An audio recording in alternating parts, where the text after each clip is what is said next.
Committee Room 29, Sound.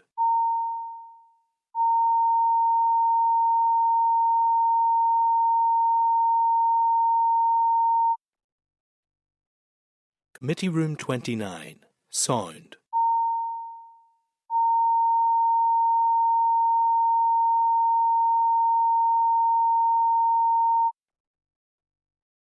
Committee Room 29, Sound.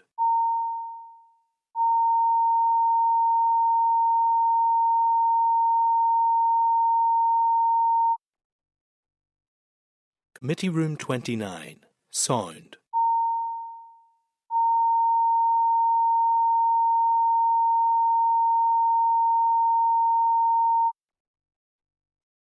Committee Room 29, Sound.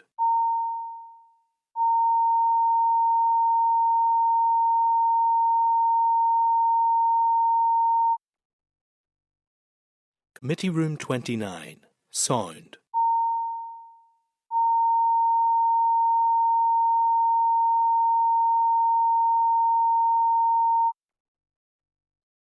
Committee Room 29, Sound.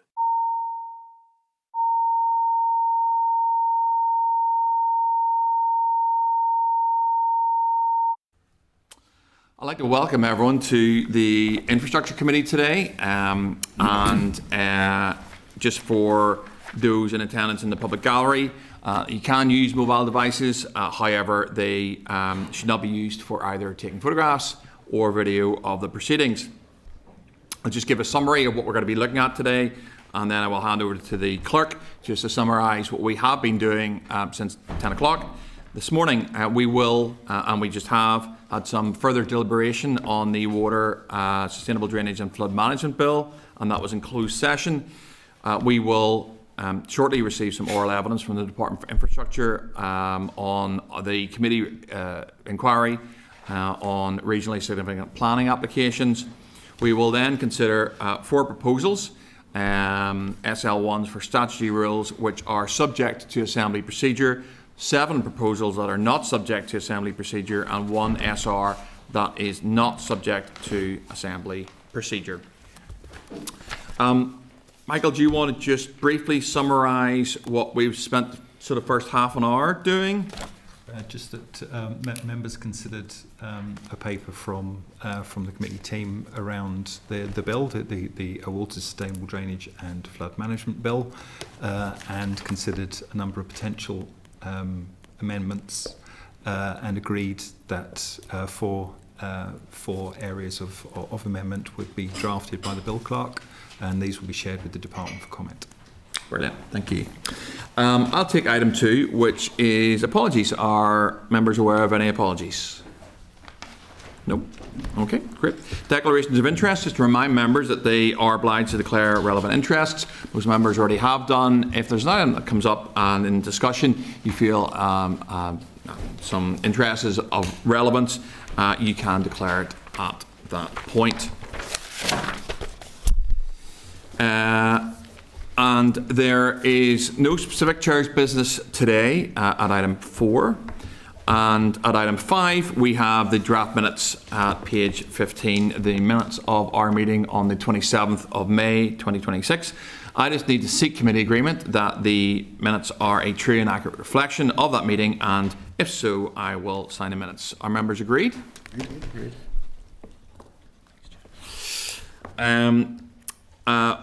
I have no matters arising from last week's meeting, but I will open it up to other members if they have anything they want to raise.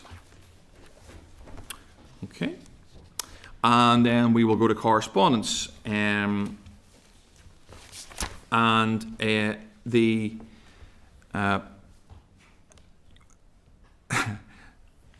we have a copy of the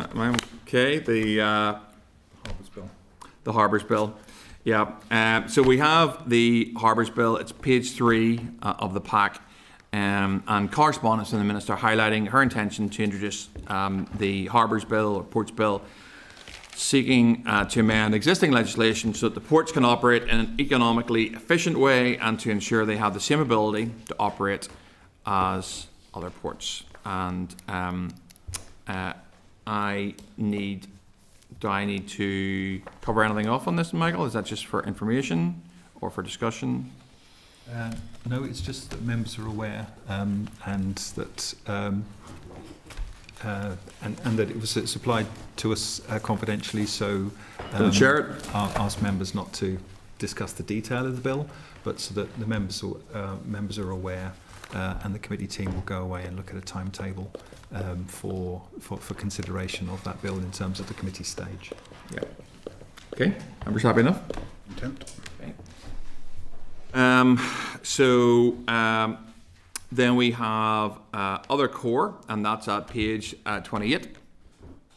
And I will just take folks through that, and if members have any issues regarding that, you can flag it up. We have at page 33 the North-South Ministerial Statement, the intention to make an oral statement regarding that. As members may note, that has already happened. We have at page 34 the Committee for Communities and the Retention and Disposal Scheme. We have at page 36 the outturn and forecasted outturn for April, and that was correspondence from the Committee for Finance. At page 84 we have summary again from the Committee of Finance in terms of national population projections for Northern Ireland. We have at page 116 road safety improvements for Dramara. We have at page 117 Ballymena bus and rail transport park and ride and a letter to residents, and then a complaint regarding Translink at page 121. In terms of the correspondence, does anyone have any issues they want to raise in terms of that correspondence? Sure. Just the public petition, the road safety improvements for tomorrow. How does that, remind me, how does that get progressed again, or do we? It's down for noting just for the committee. Unless you want to raise anything out of it or suggest an action, but the committee will note that. So all those actions are down for noting unless people have anything to raise, and this is obviously the opportunity people want to raise it out. Harry? Thank you very much, Chair. Just at the top of the last box on page 31, it says reclaimed asphalt planings. I just wondered what that was. Okay. So that is an item that we considered through CORE a couple of weeks ago, and essentially that is, I think it was Northstone from memory, but I think it's where sort of roads are dug up, and the asphalt that is recovered from those roads, there's now a process that can turn that into new roads. And there's a bit of tech to it. We have written to the department regarding that, and we're just waiting for a response back from them in terms of, my understanding is that we don't have standards for that as yet in terms of Northern Ireland, but it's certainly a green technology, and we are just seeking further detail from the department as opposed to where the department sits on that. So that's fine, Chair. I thought that's probably what it was, but I'm just interested to see it. Yeah. No, that's fine, Harry. Thank you. No problems. So my suggestion is just to note the core, unless anyone has anything else they want to raise. And Justin, I'll come to you next. Yep. Yeah, just on that point, Chair, those recyclable products, as I go back to what the MPA's Gordon Best said in relation to the A5 being potentially the first carbon neutral dual carriageway on these islands, if proper processes have been followed. Now, people are waving the environmental card as a reason why it's been blocked. If proper processes have been followed, have the potential to be the first carbon neutral dual carriageway on these islands. So how does that information that you've just outlined speak to that, and maybe lace that into the correspondence with the department? Yeah, so I think we're waiting back. I'm not sure exactly what the core. Certainly, we wrote to the department in terms of getting a view on that reclaimed asphalt planings. Again, from memory, Justin, and I mean the team will keep me right. I think it was, what view the department has of this. I don't think there's any sort of standards regarding whether it's used or not. I guess there maybe would be a question as to the capacity that we would have in Northern Ireland to generate enough for it to, for it to meet those standards. But look, I'm sort of speculating. We are waiting for a response back. We're hoping for one next week, and we'll see what comes back. And look, if there's, if we have to write back to the department to request further detail, we will. It might be a capacity, it might be a financial issue, but let's probably not second guess what the department's going to say, and we'll wait to see what comes back. Just to add to that, Chair, if I may. Yep. Just to put Mr McNulty's mind to rest, when we did write to the department, with it was contained within the letter around the carbon neutrality, the impact of using RAP on the carbon neutrality of the A5. Okay. So it's in the letter, Justin. We'll see what comes back. Yep, 100%. Stephen. Thank you, Chair. Just briefly, in relation to the statement of the Assembly we had on Monday, I was just keen to establish if and when we're due to have the Infrastructure Minister back at the committee again. I know it's been a number of months since the Minister was last year. A date hasn't been set yet, but it will be in the autumn. So okay, well, that will be I would like to propose that we do invite her at earliest convenience to meet with the committee. I think it's been quite some time. There's been a lot of major issues, a lot of water under the bridge since the Minister last came in, so I think that would like to make that a priority for certainly as quick as possible when we start back in September. Yeah. Look, I'm content with that, and if the committee's content, we will write to the Minister asking that she come to the committee as soon as possible. I think, well, I've been here since October, and I think she's only been at the committee once since I've been here. Is that right, Michael? Yeah. Yes, that's correct. Yeah. So that would possibly be two sessions a year. So anyway, we'll write to her and ask whether she would consider coming to the committee. Harry? And just last one, Chair, if I could. Just Sure. one up from the bottom on that box, requesting sight of new guidance in relation to climate change and flood risk. So just that request has went in. It's mainly to get the sight of the new guidance. Would be nice to see going forward. That was we wrote to the department in November, and we are again still waiting back, and the box says when available, so the department has that, and we're waiting. Yes. Waiting back on that, perhaps. Harry, do you want to send a little note to the Please. department? Yeah, just remind them about that. I'm sure it's. Sure the Dallo has an Excel spreadsheet, has all this stuff there. I've even made the Dallo smile this morning. Can I just check those two things in terms of committee The agreement? So to write to the Minister to ask her to come, and to just for the clerk to speak to the department to communicate with the department around that particular letter, or do you want to formally write? Oh, well, we'll write. We'll formally write. Formally write, as long as members are agreed. Yeah. Members agreed? Agreed. Great. Anything else on core? Okay, fine. Okay, so that takes us to, it's core settled, the SL1s. So, SL1, the road races down Rally Order Northern Ireland 2026. At page 124 is the clerk's memo, at page 125 is the SL1, and at pages 128 to 138 are documents related to the SL1. This SR is not subject to procedure before the Assembly. The SR will permit the suspension of the right-of-way of traffic on Saturday, the 22nd of August 2026 at certain times on certain roads in County Down to allow the Rathfriland Motor Club Limited, promoters of the Down Rally, to run the 2026 event. The committee's call for views closed on the 19th of May 2026 and received no responses.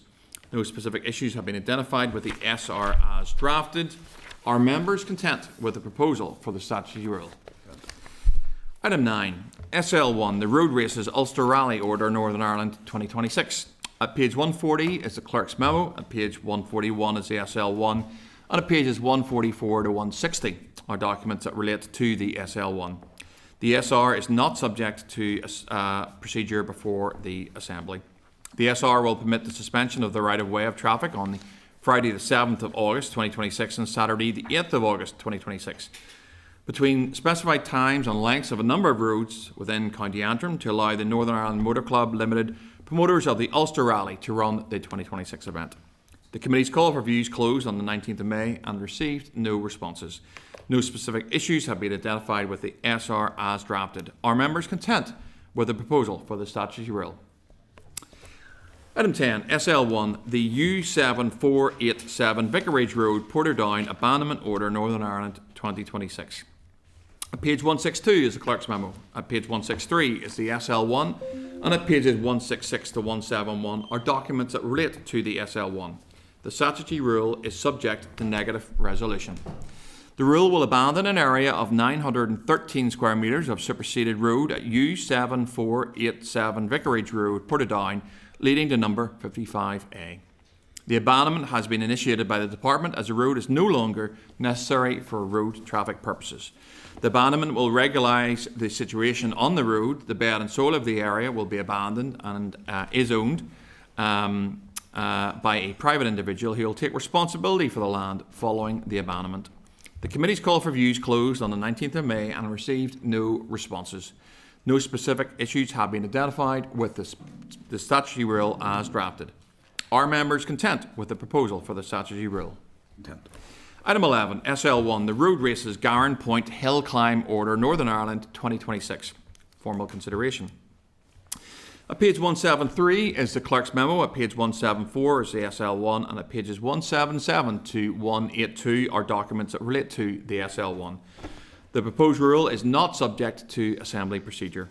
The SR will permit the suspension of the right-of-way of traffic on Saturday the 15th of August 2026 between 9 a.m. and 6 p.m. on a length of Tar Road near Carnlough, County Antrim, to allow the Mid-Antrim Motor Club, promoters of the Garran Point Hill Climb, to run the 2026 event. The committee's call for views closed on the 19th of May 2026 and received no responses. No specific issues have been identified with the SR as drafted. Are members content with the proposal for the statutory rule? Item 12, SL1, the Road Races Mid-Antrim 150 Order, Northern Ireland 2026. Formal consideration. At page 184 is the clerk's memo. At page 185 is the SL1.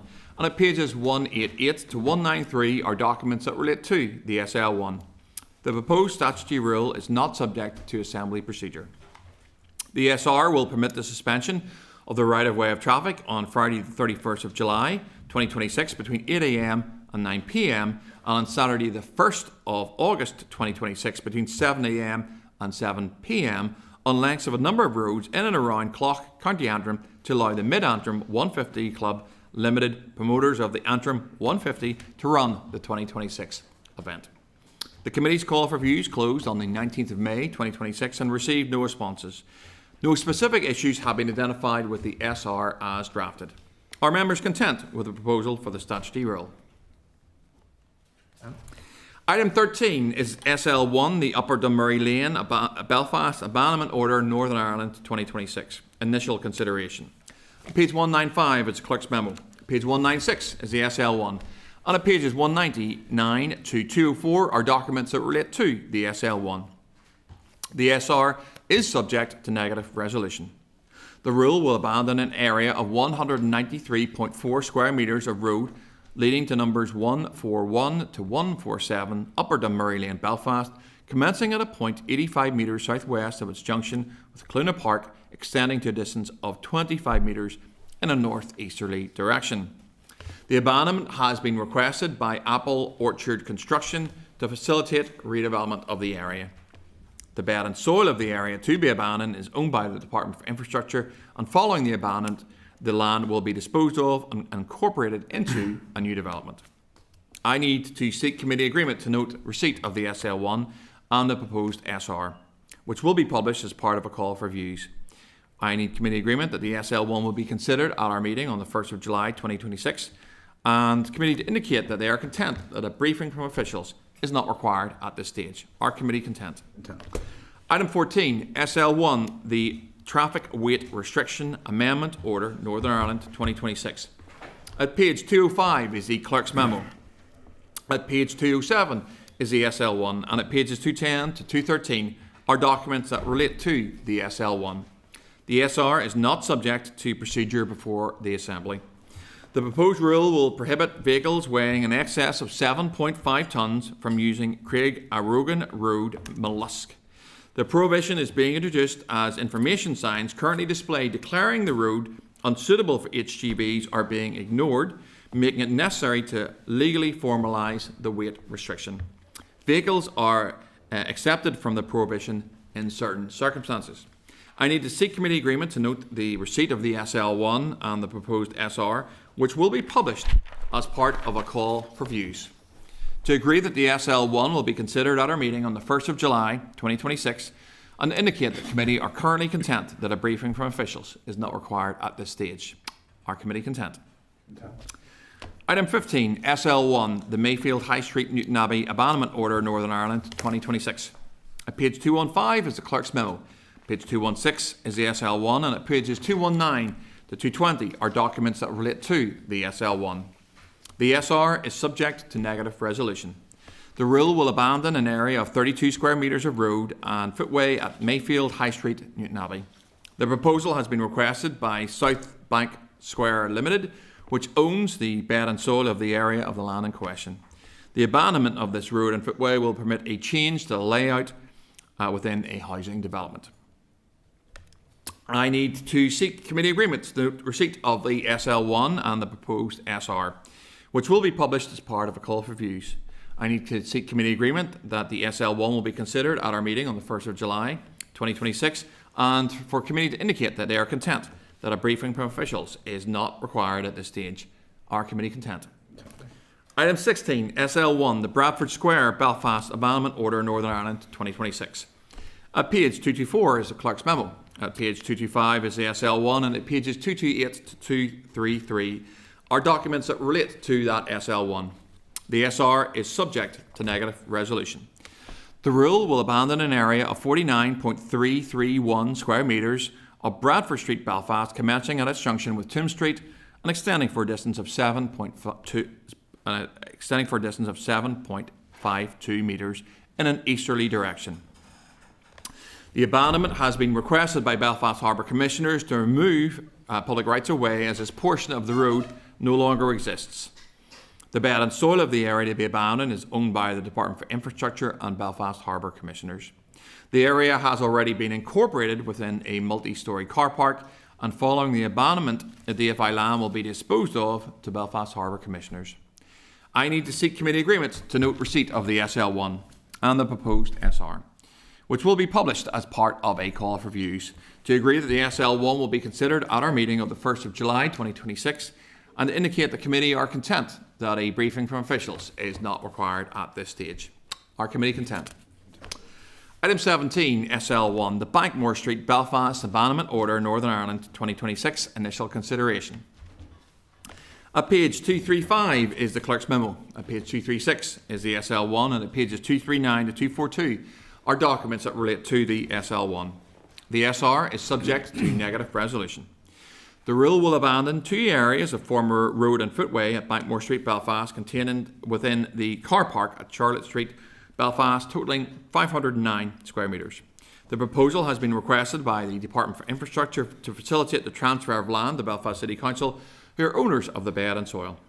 Following the abandonment, ownership and responsibility of the land will be transferred to Belfast City Council to be incorporated into a car park. I need to seek committee agreement to note the SL1 and the proposed SR, which will be considered as part of a call for views, to indicate that the SL1 would be considered on its meeting on the 1st of July 2026, and to indicate that we are currently content that a briefing from officials is not required at this stage. Are committee content? Item 18, SL1, the Cycle Routes Amendment Order, Northern Ireland 2026, initial consideration. At page 244 is the clerk's memo. At page 245 is the SL1, and at pages 248 to 251 are documents that relate to the SL1. The SR is not subject to procedure before the Assembly. The proposed rule will provide a 2-way shared cycle track on the length of Stranmillis Road, Embankment, Belfast, that aims to promote active modes of transport while improving pedestrian safety. I need to seek committee agreement to note receipt of the SL1 and the proposed statutory rule, which will be published as part of a call for views. To agree that the SL1 will be considered at our meeting of the 1st of July 2026, and to indicate that committee are currently content that a briefing from officials is not required at this stage. Are committee content? Item 19, SL1, the parking places on roads and waiting restrictions, Dungannon, Northern Ireland 2026 initial consideration.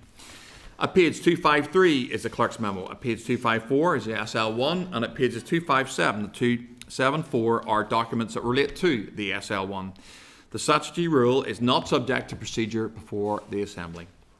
The SR will increase the maximum length of time vehicles may wait in certain places, in certain parking places in Dungannon from 1 hour to 2 hours, and will also increase the length of time that must expire before a vehicle can return to that parking place. Mid-Ulster District Council, on behalf of Dungannon Traders Association, have requested that the waiting time for parking spaces in the town centre is extended from 1 hour with no return until 1 hour has been expired to 2 hours with no return until 2 hours has expired. Local businesses are supportive of the proposal. Vehicles are accepted from the prohibition in certain circumstances. The SR will also revoke and reenact certain existing parking places and waiting restrictions in Dungannon, thereby consolidating the existing statutory rules into one rule. I need to seek committee agreement to note receipt of the SL1 and the proposed statutory rule, and also that this will be published as part of a call for views. To indicate that the SL1 will be considered at our meeting on the 1st of July 2026, and to indicate that committee are currently content that a briefing from officials is not required at this stage. Are committee content? Content. Item 20, SR 2026/97, the Control of Traffic Durham Street, Belfast Order, Northern Ireland 2026. At page 276 is the Business Office letter. At page 279 is the made order. The rule is not subject to Assembly procedure and is not required to be laid. There have been no changes to policy content since the SL1 was considered by this committee on the 20th of May 2026. The SR will provide a two-way cycle lane on a length of College Square North and Durham Street, Belfast.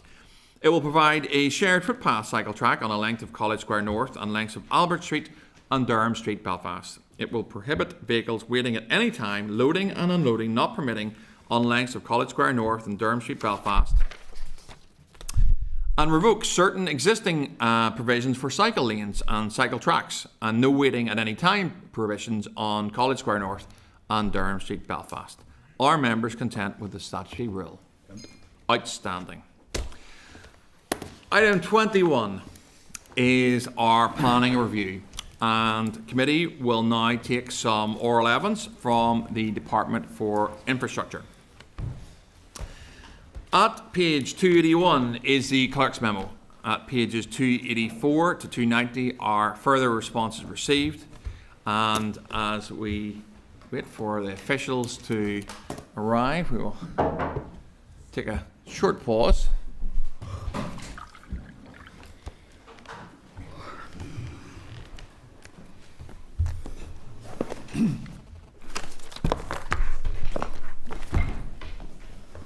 And I'd like to welcome Catherine, Rosemary, and Nicole, all from the Department for Infrastructure.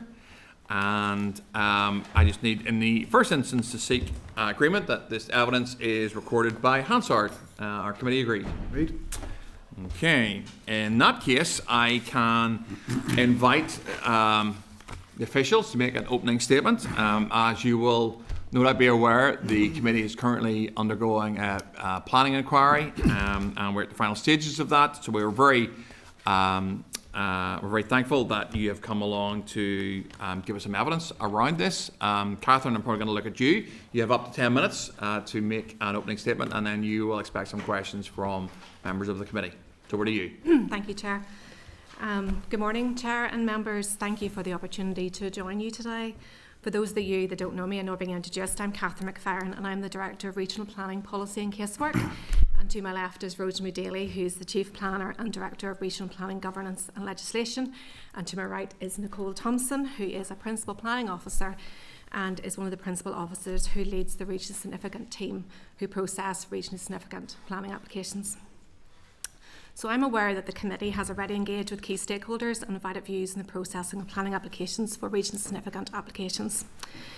And by way of a background just for the committee and to explain the process and give a very high level overview of the work of one of my teams, the department is responsible for the determination of planning applications for regionally significant developments under Section 26 of the Planning Act of 2011. The threshold for these regionally significant developments is defined in the schedule of the Planning Development Management Regulations of 2015. And this provides the thresholds for different types of development to which the department may apply Section 26. If a proposed development exceeds the threshold, the developer must enter into consultations with the department as to whether or not Section 26 will apply to that particular proposal. This is called a Section 26 determination. And you may be aware from colleagues having been up at the committee before that there is ongoing work to amend the legislation as part of the Planning Improvement Programme. So as part of a Section 26 determination, the department must decide whether the proposed development would, if carried out, be of significance to the whole or substantive part of Northern Ireland, or have significant effects, or involve a substantive departure from the local development plan of the area. And if any of these criteria apply, it makes a positive determination that a Section 26 applies. Once it's determined that a Section 26 applies to a particular proposal, the proposal of application notice, or a PAN as it's also referred to, and the application, as well as any request for pre-application discussion and environmental impact assessment, screening or scoping must be made to the department. The process then for processing regionally significant applications is laid out in Section 26 of the Act, and it's slightly different from the way that processing is occurring for local or major applications within councils. So, as is with councils, officials review the information and we make a professional recommendation to the Minister. At this stage then, the Minister will consider whether to take a decision on whether to cause a public local inquiry or serve a notice in writing on the applicant and the appropriate council, indicating either a refusal or an approval, which proposes to make on the application, and this is called a notice of opinion. Following the issue of a notice of opinion or an NOP, the applicant or council can request a hearing before the Planning Appeals Commission or another independent person appointed by the department. In making its decision, the department can take into account any report of the PAC or a person appointed by the department for the purpose of a hearing or an inquiry. The decision of the department is final.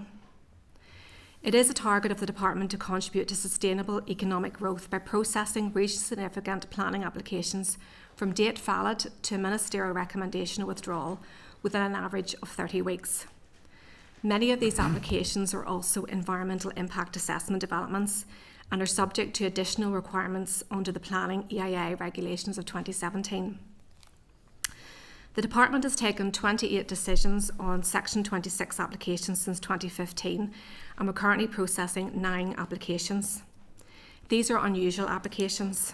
They're unusual in their nature, the scale, the technical complexities, which are particularly complex, huge volumes of information, huge numbers of objections and correspondence, and high levels of consultation and reconsultation with experts, and some have been challenged through the courts with one ongoing JR. They include renewables, energy, transport and waste infrastructure. Delays can occur for a number of reasons. Consultee response times and more complicated schemes are typically much longer due to the volume of information that we have to assess, the frequent submissions of environmental information, which in turn leads to more rounds of publicity, more consultations under the EIA regulations as well. In some cases, applicants can also choose to amend their schemes voluntarily, and this adds further time to the processing of these applications. The department has also taken receipt again of 6 applications which were with the Planning Appeals Commission, as the environmental information in the time waiting for a hearing to be timetabled or a public local inquiry by the PAC. The applicant then has chosen to amend their schemes or have had to update the environmental information due to the passage of time.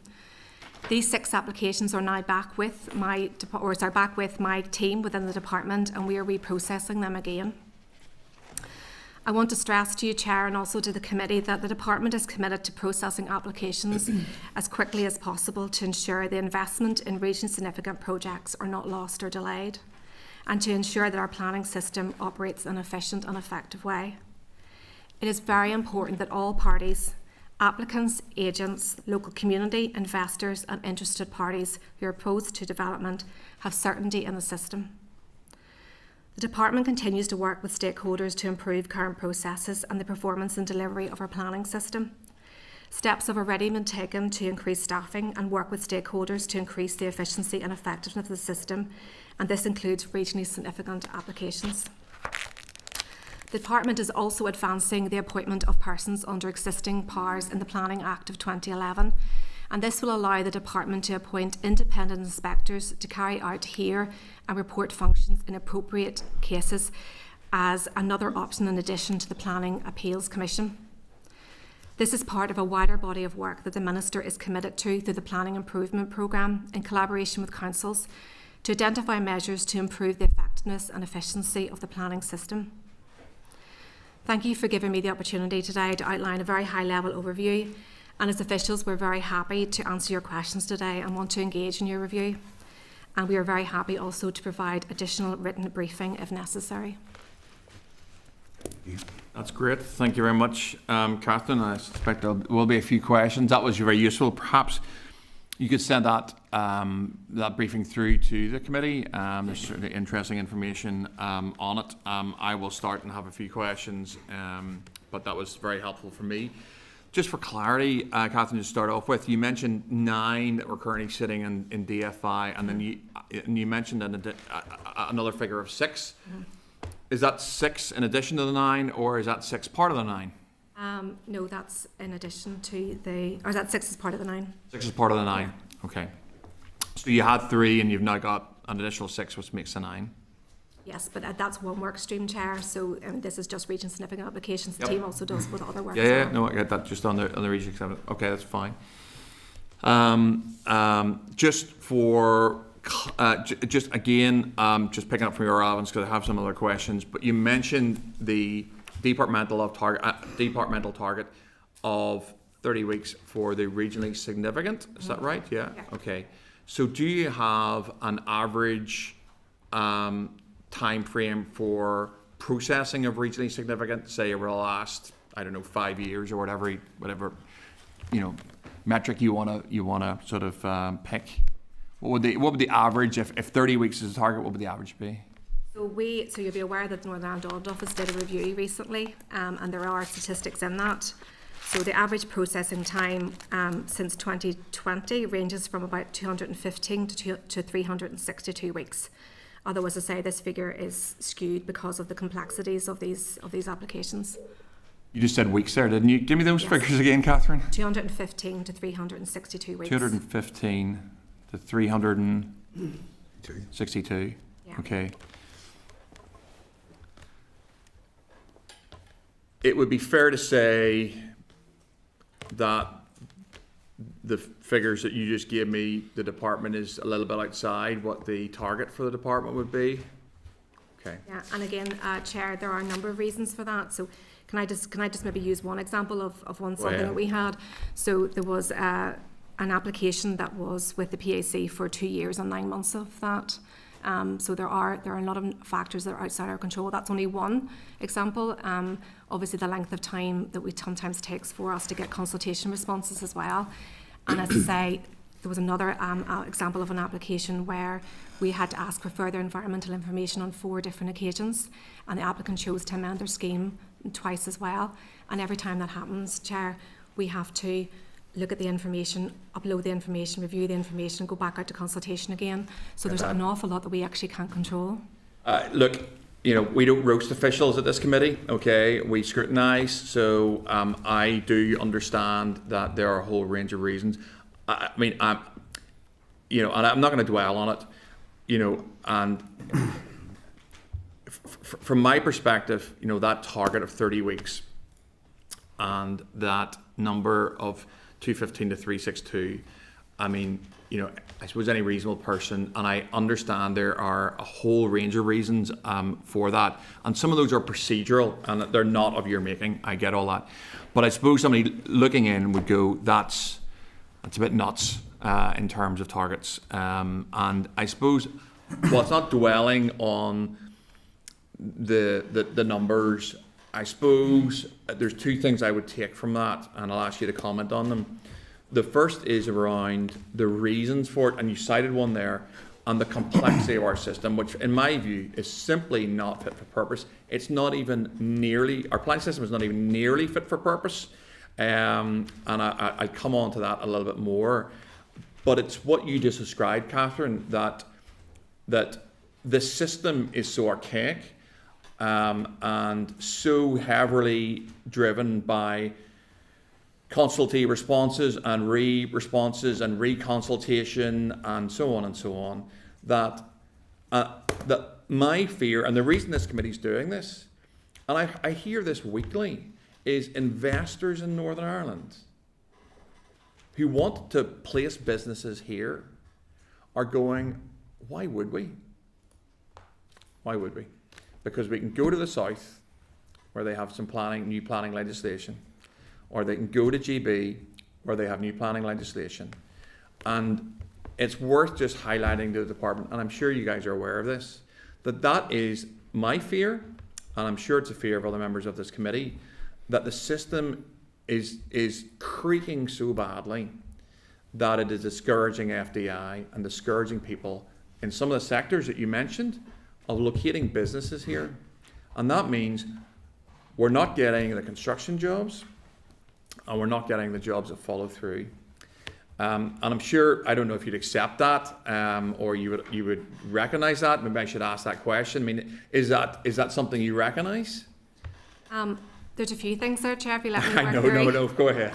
So the first thing you're saying about the system being archaic, I would say the system is, I would disagree with that, because the system is constantly changing to react and to take into account new legislation. So, for example, the environmental impact assessment regulations. Yep. Also, the development plans that are through council. So the system is also obviously having to take account each time of anything new that happens in the system. Yep. So it's not archaic in the sense that it's out of date. It's actually quite the opposite. It's so trying to keep so up to date with everything that's going on that it has to take that into account. Planning legislation, yes. So, I mean, obviously the Minister has said that she is wanting to look at legislation and a scoping, and that's in hand. So officials are looking at scoping. I think there's another thing there with regards, we've said this a few times when being up at the committee, I think as professionals we want to work with everybody, but that's to our disadvantage, and certainly having taken over this role, we should have maybe refused applications far faster than we did, or take them through to refusal stage. So some of the applications over the years, we could have got a decision notice out the door, but it would have been a refusal. So I think there has to be that honest conversation, maybe early on, and particularly at PAD stage, before these applications come into the system. You know, if you put an application in without going through a pre-application discussion with professional planners, you might not have the right site, or it might not work with consultees. And over the years, we have potentially worked too hard with applicants to get something through the system. And then the next thing is just going back to the fact the system is keeping up to date with all the information. The volume of information that we are getting through these environmental statements. So 3,500 pages for an appendices and supporting information, 200 drawings, 600 pages for an environmental statement. But this is necessary, Chair, because of the litigious environment of planning. You know, when we put this information up on the portal, it's being heavily scrutinised by consultees who are experts in their field, so it has to recognise their legislation and also third parties. Yeah, no, I don't dispute that, and it's not. It'd be worth restating that it's not necessarily. You know, my target in all of this is not necessarily even the department, or for that matter, the minister. It's simply the process of this, and what we have to do is we have to look at what the outcome of whatever process you would said, or rather, well there, Catherine, what the outcome of that process is, which is, I'll choose my words carefully because I'm sure the journalists are watching this, but it certainly doesn't encourage exactly what both you and I and members of this committee would want to see, which is investment in Northern Ireland, and businesses having the trust and certainty to say, yep, we're gonna come to Belfast, or we're gonna go to Londonderry, or we're gonna go to Newry, and we're gonna open a plant, or we're gonna, you know, I have to reflect what I hear when I have these conversations in this role with people, and I have them. I'll be honest with you, I have them nearly every other week, and it's the, you know, private sector just doesn't have the confidence in Northern Ireland, because maybe I called it archaic. Maybe that wasn't the right choice of words, and you called me out. And that archaic would be something that's very old and isn't responsive. But when for whatever reason, if regionally significant planning applications should be processed in 30 weeks, and they are being processed in 215 to 362 weeks, I don't blame the private sector when they look at those figures. I just go, there's no way I'm going to go to my shareholders and say, Northern Ireland's a good place to invest. It's cracker. You can get something through in 30 weeks, because that's not the real world. So it's not necessarily the timescales in themselves. My interest is how we manage to get the process down to 30 weeks. And I'm not sure how we do that. However, what I would suggest, and you reference it, and this is my next question, and I apologise to the committee because normally I don't ask this many questions and everyone will get in, and there's a big list up here already, but this is really, really crucial stuff, is you signalled that the Minister was carrying out some scoping around legislation. Okay, that sounds to me pretty early days. You can correct me on that. What would the timescale be for example, you know, something coming before this committee in terms of legislation that would bring us in line with either the rest of GB or the Republic of Ireland? Well, can I start, Chair, and then maybe I'll pass to Rosemary, who's with the legislation team. So the first thing I'd like to say is that there's no perfect system. So you referred to the South, you also referred to England. Rosemary and I both sit on the British-Irish Council, and we meet with heads of planners all the time, and there is no perfect system. I agree. And but yes, you're absolutely right. I am accountable to the committee and accountable to my Minister, and we do need to move these applications through faster. Although I have said there are extenuating circumstances why some of these have sat for those number of weeks. With regard to legislation, we are looking at other jurisdictions. So what was brought forward recently by English counterparts, or what we're trying to bring forward about singling out economic development and applications and what's happening in the South as well. This is all part of the wider scoping that officials are looking at to give their advice to the Minister. Maybe Rosemary, I'll pass to you. I think it's very important that we are obviously embedded in the planning improvement programme is legislation reform and improvements. So the stages we're at is we're looking at where we can bring in efficiencies at this point in time. We do, I mean, obviously planning bill is something that we are very invested in. We recognise that there's areas that we need to really streamline, such as, for example, the local development plans to give more certainty to developers at the outset. We know that we need to bring in primary legislation.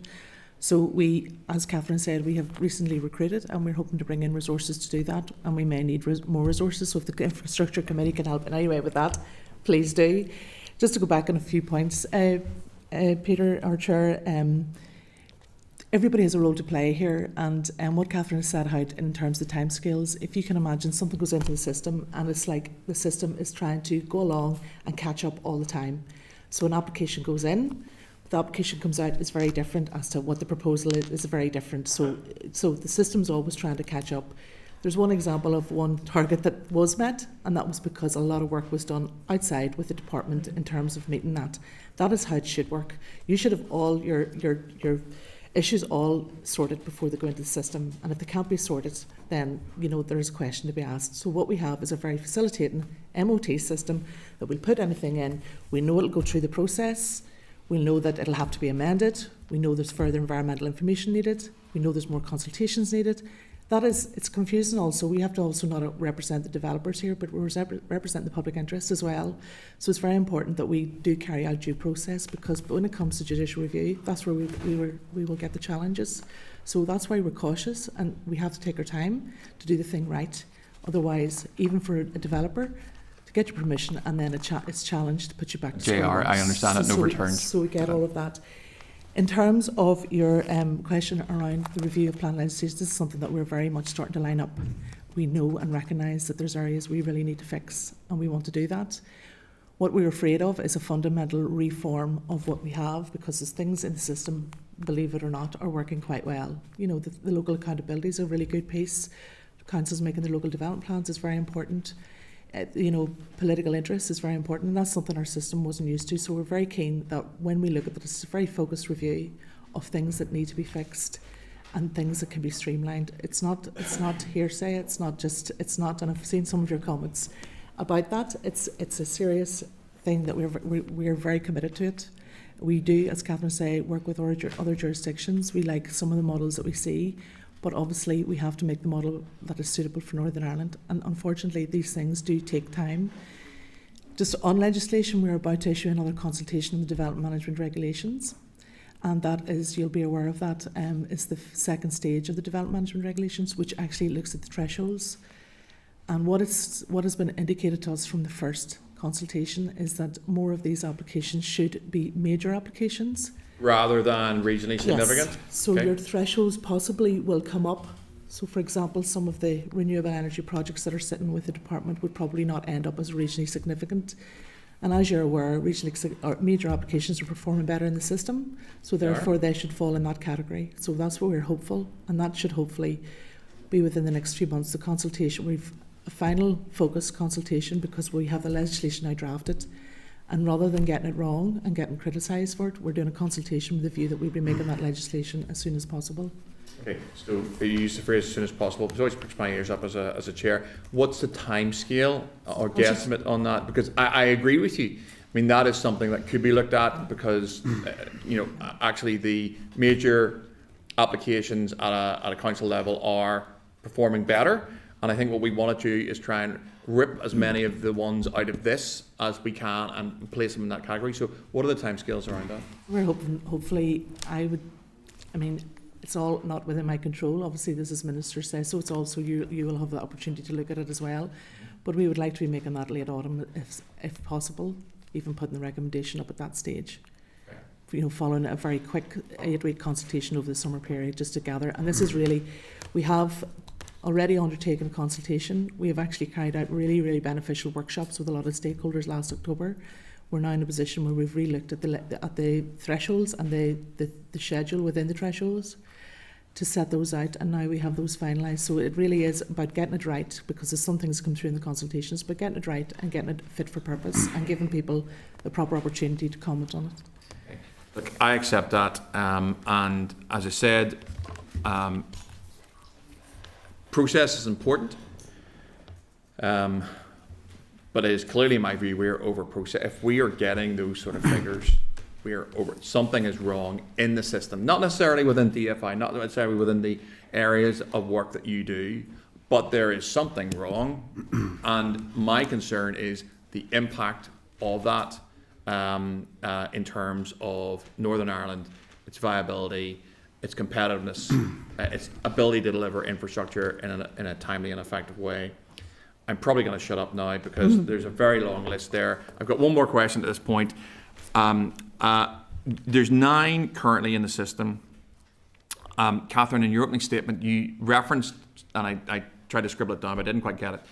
Obviously, the officials within the department make a recommendation or send something up to the minister for sign-off. What's the average time between officials making that recommendation to the minister and the minister clearing it so it can be sent out? And if you don't have it, you can get back to me with it.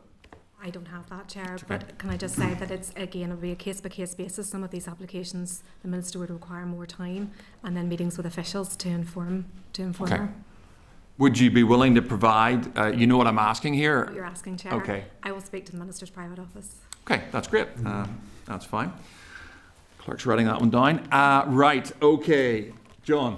Thanks, Chair. Thank you. Thanks, folks, for coming along today. Always really, really useful. I know we had a session with yourselves in the joint session with the DERA Committee recently, which was really good around this as well. I think it would be remiss again just not to continue to place on record, and this isn't a take on yourselves. I think it's in the process.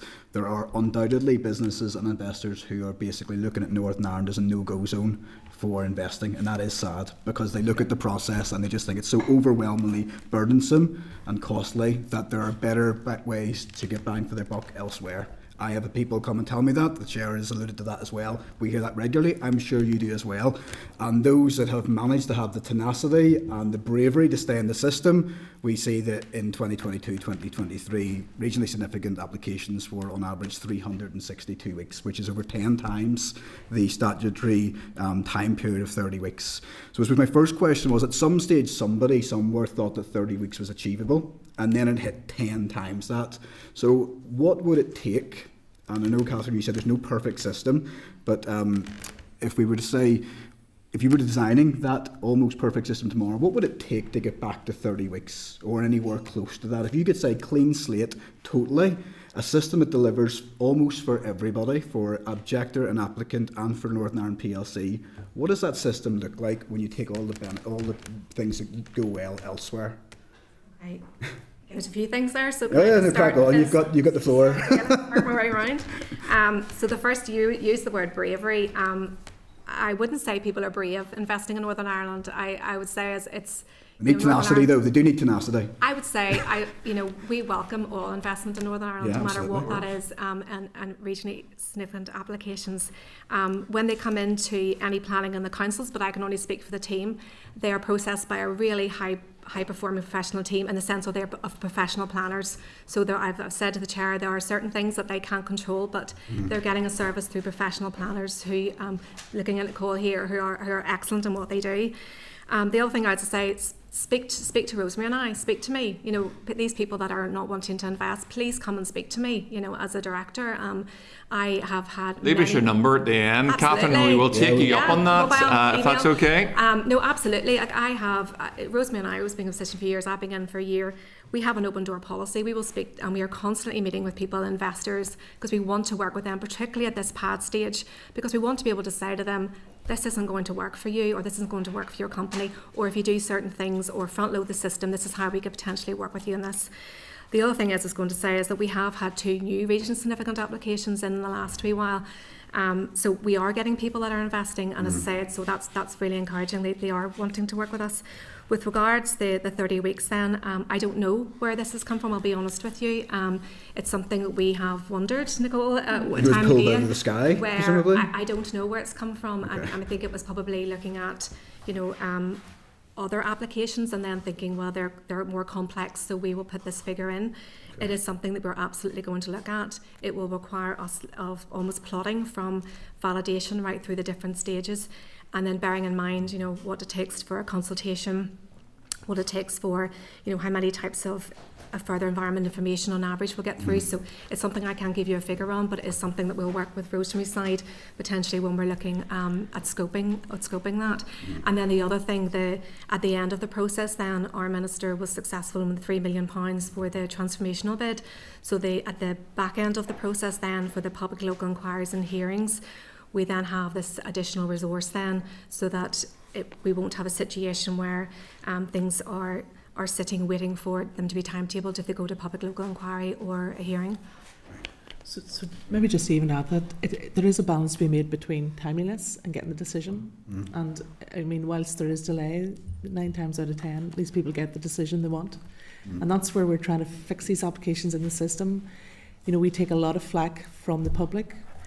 We take a lot of flack from you guys, and some of it warranted. We don't disregard that, and we're as keen to be as efficient as we can.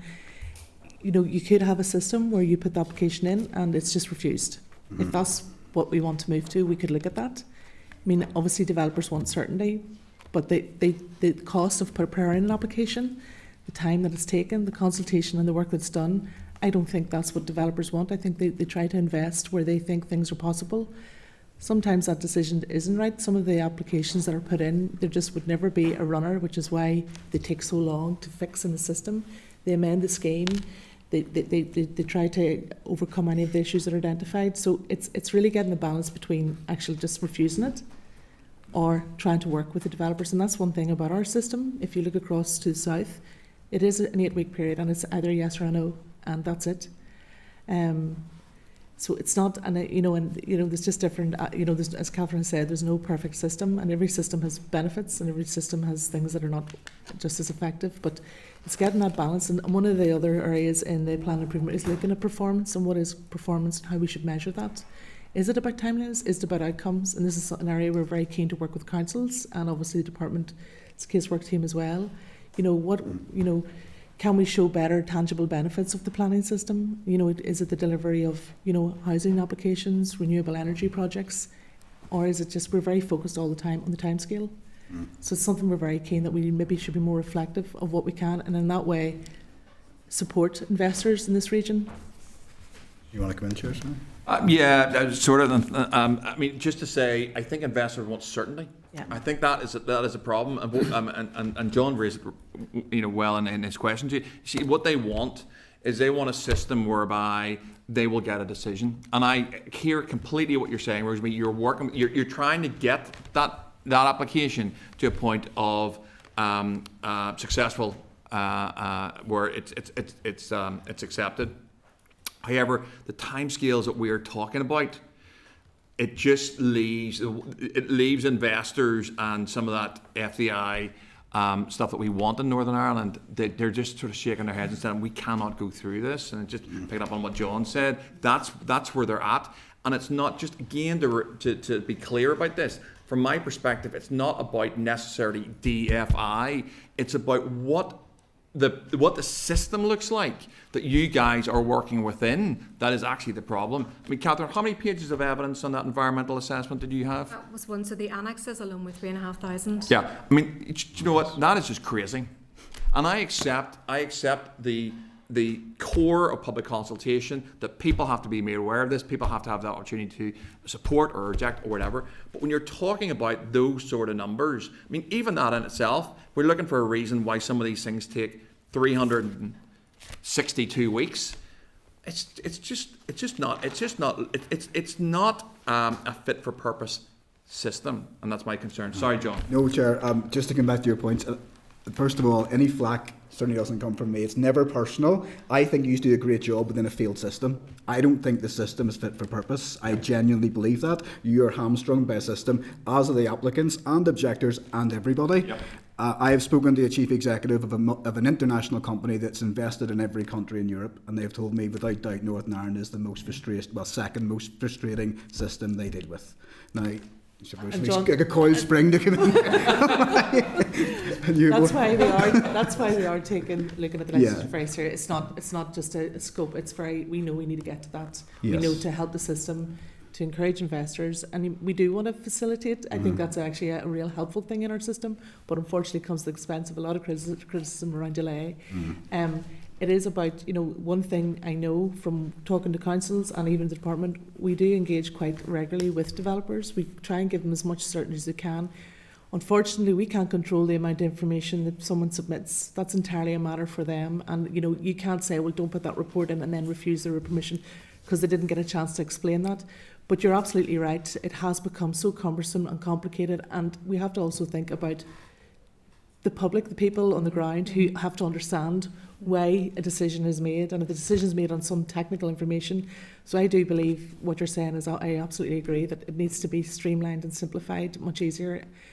But certainly looking forward, this is one of the pieces of legislation we brought in last year, was the web-based pre-consultation, and that's there to help third parties or interested parties to see what the proposal's about, so they're more informed before the application goes in and have an opportunity to make their comment before the application's gone in.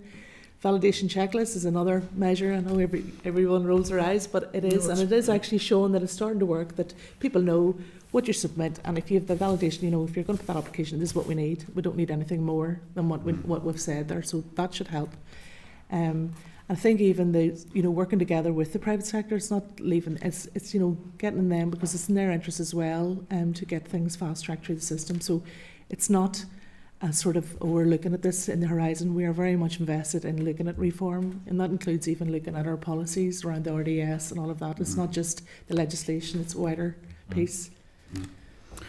And that's really useful. And just again, for the record, I think Northern Ireland's open for business, and I try to encourage as many to come here as possible. But I'm just passing on, as you probably know, those who have seen that frustration and think it's easier to go elsewhere. But I will refer them on to you, Catherine, and the team, and they can speak to you. Just to be sure, we do talk. We've already had many conversations. I know that you do. Yeah. And I say it's never personal in that respect. It's just anti-process for me. You'll know that, just talking about the private sector, then FSB have done a very good submission around it, and one of their improvement planning project asks was around implementing streamlined and consistent processes across councils to address the issues of inconsistent performance across council areas. I know that the remit of the department isn't necessary to get involved in that, but you do accept, I think, that there are inconsistencies in that respect, and that can be frustration, almost a geographical or postcode lottery. We also see that with the LDPs, that some have moved on, some haven't moved on, and we're 10 years on from RPA. Do you share that frustration, and do you think that would be, like I do, a useful thing to see that consistency so that people can have faith in the processes Northern Ireland wide? I think, sorry, Rosemary, I'll start. I think you can't have one size fits all. So we have 11 autonomous councils, and they have unique. Some are rural, some are urban. Some of them have very unique, issues within their councils. So you can't have they apply the policy with the material considerations for the case that's in front of them. So you can't have one size fits all. With regards to the consistency and the work, obviously the planning improvement programme stemmed from the NIEO and the PAC report back in 2022. And we've actually been, we've done a huge amount of work since then through the planning, and we're now in phase 2. So that working with councils, anything we can do to make the system more consistent within our remit, we're doing that. We're working with them, but bearing in mind these are decisions that are taken at a council level by councils. Yeah. The LDPs, we are 10 years in. Yes, we have 6 strategies that are published, and we are working very closely with the other councils on the rest of those strategies. 2 more, hopefully, to be published this year. Again, councils are different stages, because some of them, when 10 years ago, when point of transfer, adopted or had an adopted plan that was very new, so there is not that urgency there. Again, on a case-by-case basis, some of them have got quite unique issues within their council, and it's taking more time and more research. But again, as Rosemary has alluded to, the planning improvement, one of the work streams is looking at the two-stage process of an LDP and seeing where we can actually improve that process. And I totally accept, Catherine, that they are autonomous, 11 autonomous systems, and I don't even think that's the point they were making. I don't think you can be autonomous while also being consistent and being a good performer, and I don't know if all councils potentially are given the same level of investment and the same level of focus. I know the department, for example, had said originally that 2019 was the deadline ideally for the LDPs. We're now in 2026 and we're only just over halfway there, and some are not really much further on. So that doesn't strike me as consistent. It doesn't strike me as maybe councils that are fully focused on doing that. So maybe that's their point, but consistency is key. Well, you can have different approaches to things, but also having a consistent approach in terms of how you prioritise planning and how you invest in the services that's delivered. John, I want to just reassure you to some extent in that certainly the Planning Improvement Programme is a joint programme, and we've made really, really good efforts. You'll be aware of us talking about the second phase. The second phase is all actually about really embedding good collaborative working, and that is happening. It has taken some time, and it's recognising the department can't go on with improvements without having the councils represented there to make sure the improvements are effective and are cross-cutting across all the councils. You're absolutely right. We have to respect individual bodies, individual councils, but we've one planning system and we have to try and make it work, and that's the approach we're taking. So it's not that any improvements we make, and the more we bring them in that are consistent, the more effective they're going to have. So we need, and in fact, we've even a work stream with our elected members to make sure that they're brought into that process too and understand the efficiencies we're trying to make. Not on an individual basis, or not to take away any local autonomy, but basically to help them do their work as well. So we're looking at all areas. We've the statutory consultees, and we have a number of work streams, and we can share that maybe with the committee so you can see the level of different work streams that we're working collectively on, and that might help you so that you know that there's key partners with the councils on those work streams. If you'd like that would be. Yeah, and in addition to obviously the planning improvement, which is absolutely a collaborative piece and has been since its foundation in 2022, we also meet as well with the heads of planning through the strategic planning group as well, which is, we've just actually looked at the terms of reference again to make it more strategic, so that issues that are affecting all the councils or they have concerns, that we're bringing that. And as part of that, then we have also then brought forward bespoke training as well on certain things. That renewables is ongoing. We've just had a really successful second AI workshop as well. So we are looking at a particular topic space as well to support everyone. Okay, yeah, that's useful. And again, it's not a criticism of councils, it's maybe more of just a criticism of inconsistency. And I think maybe a decade on plus now from RPA, it might be worth doing a 10-year review to see how councils have adapted to that that new power that they've had, because some seem to be doing it well and others maybe not as consistently, in my opinion. And that may well be because every pound's a prisoner at councils, and is planning a priority when it comes to striking the rate and making sure that it's given the resource it needs to have the amount of planners in place and the right amount of investment in members who sit in planning committees to understand these applications. It may well be that. I don't know, we could probably open a conference on that alone. One more point, if I may, Chair, is just around the statutory consultative responses. You give us information about how it's part of the reason for the delays, and we understand that. Lack of resources, complicated applications. Do you believe there is merit in enforcing the time limits on the statutory consultees, just to say, if it's not in, it's not going in? Because to say, knock yourselves out, guys, you've got 3 years to get that back to us. You're not saying that, but effectively by not enforcing it, you're giving that opportunity for that to happen, then that can lead to it. I know there's complexities in it, but if you were to say we're going to enforce this, would that add more focus, do you think, to those? Actually, we've never had to wait 3 years for one, so we've never been that extreme. Okay. What's the longest, sorry? Probably under a year potentially, but 9 months maybe. Around a year. Yeah. Yes. Okay. But again, it's recognising that they, each of those in departments have massive resourcing issues and staffing, and a lot of these applications with environmental statements are incredibly complex, so they're going to specialists and maybe there's only 1 or 2 of them, and if they move on somewhere else in civil service, it's very hard to get them recruited again. I've forgotten your question, apologies. It was more about but obviously there are statutory time frames. Oh yes, about So enforcing. do we is there any merit in saying we're going to enforce these so people know that something's going to come back to that stage? Would that focus minds in the department to say we've got to get this in within the next week, otherwise it's not going to happen? Yeah, well planning isn't just about economic development, it's about sustainable development. So it's also about the impact in the environment and the impact in society as well. Yeah, appreciate that. Also, there's nothing to stop a decision being made without a consultee coming back. So we can do that, but you'll end up in court. So we require that expert, particularly for something which is very specialist or unique. If it's a unique technology, I was saying we have one energy from waste, we have a quarry, we have a solar, and the rest are wind farms. They are very, very technical. So, if we the amount of scrutiny that these applications are getting by interested parties, and rightly so, because it's maybe going to really impact where they live in their area, it is right and proper that we wait for the consultee to come back. So that sounds like a no, which is fine. I think what we're then saying, more investment in those individuals who respond would give a better opportunity to get those consultees back quicker. Would that be fair? There's many steps to be made before you would get down to statutory enforcing something, and because even when you do that, that could go against you when you actually need the information to make the right decision. Okay. You're aware from the last meeting that there is areas around the Planning Improvement Programme with certain consultees. You know about the Statute Consultee Forum, and on the whole, it is working well. There's a good, there's an appetite there to do things better. We are going to run a workshop with planners and statute consultees in the autumn around when to consult, so even trying to alleviate when you don't need to consult first of all, to take the pressure off the statute consultees. So there's lots of steps we can do, and we're very open-minded about that. I mean, obviously when we do look at legislation, if this is something that we feel needs to be more rigour around the statute consultees and responses, it'll be open for consideration at that stage. Well, certainly as a committee we're more than happy, I think, to play a role in whatever it will take, if that is more investment or finding the right people. That was just a question around whether that's an option. It clearly probably isn't, but we'll look to what could be an option to assist with that as well. But thank you so much, appreciate it. Thanks, John. Stephen. Thanks, Chair. Thank you, folks, for your presentation so far. I would just echo some of the comments around, that issue around confidence in the planning system and the frustrations around it. We do hear regularly, know, as local elected MLAs and so on, and we hear it on a regular basis.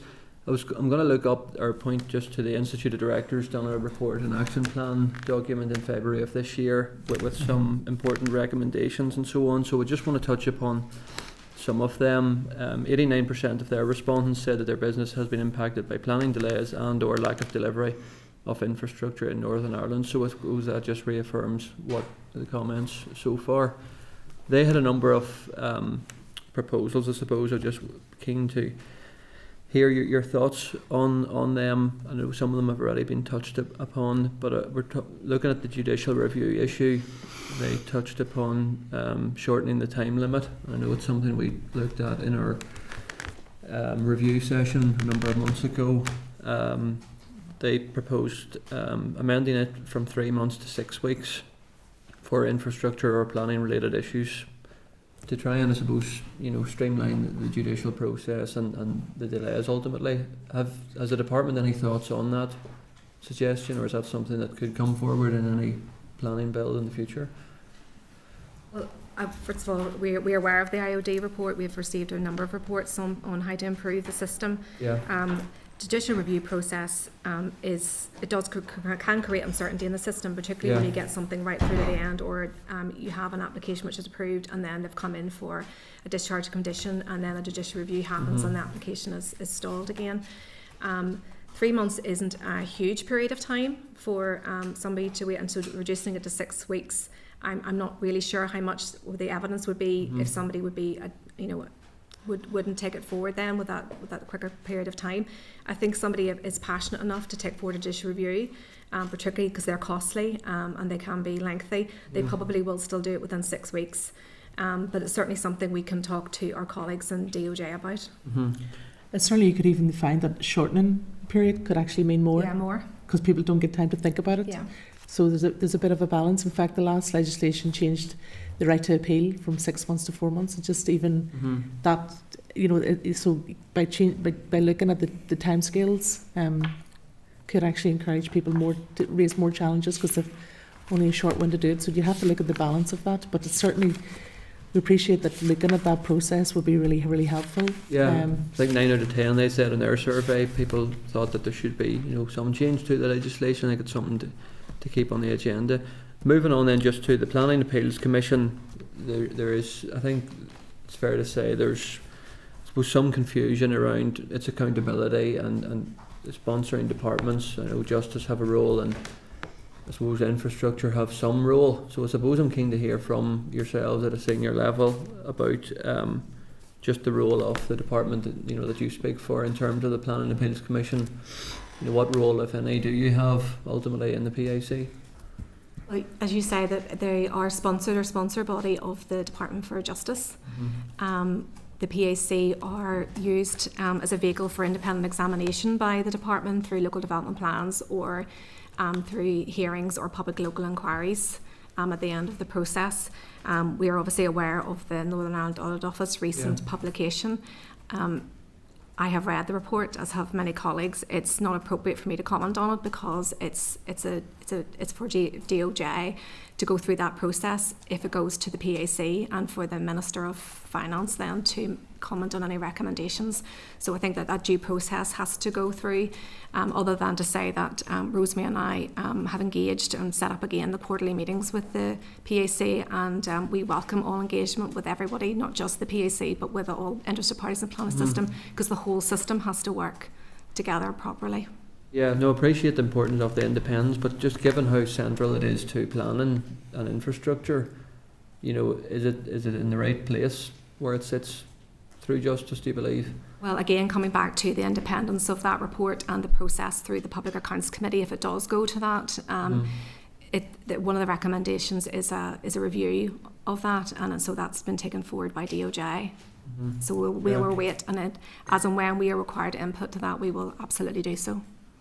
Yeah, okay, thank you. Just picking up, I know John had mentioned it as well, just around the statutory consultees, again, a regular issue, across all departments. There's a regular frustration that we hear from business and both domestic as well.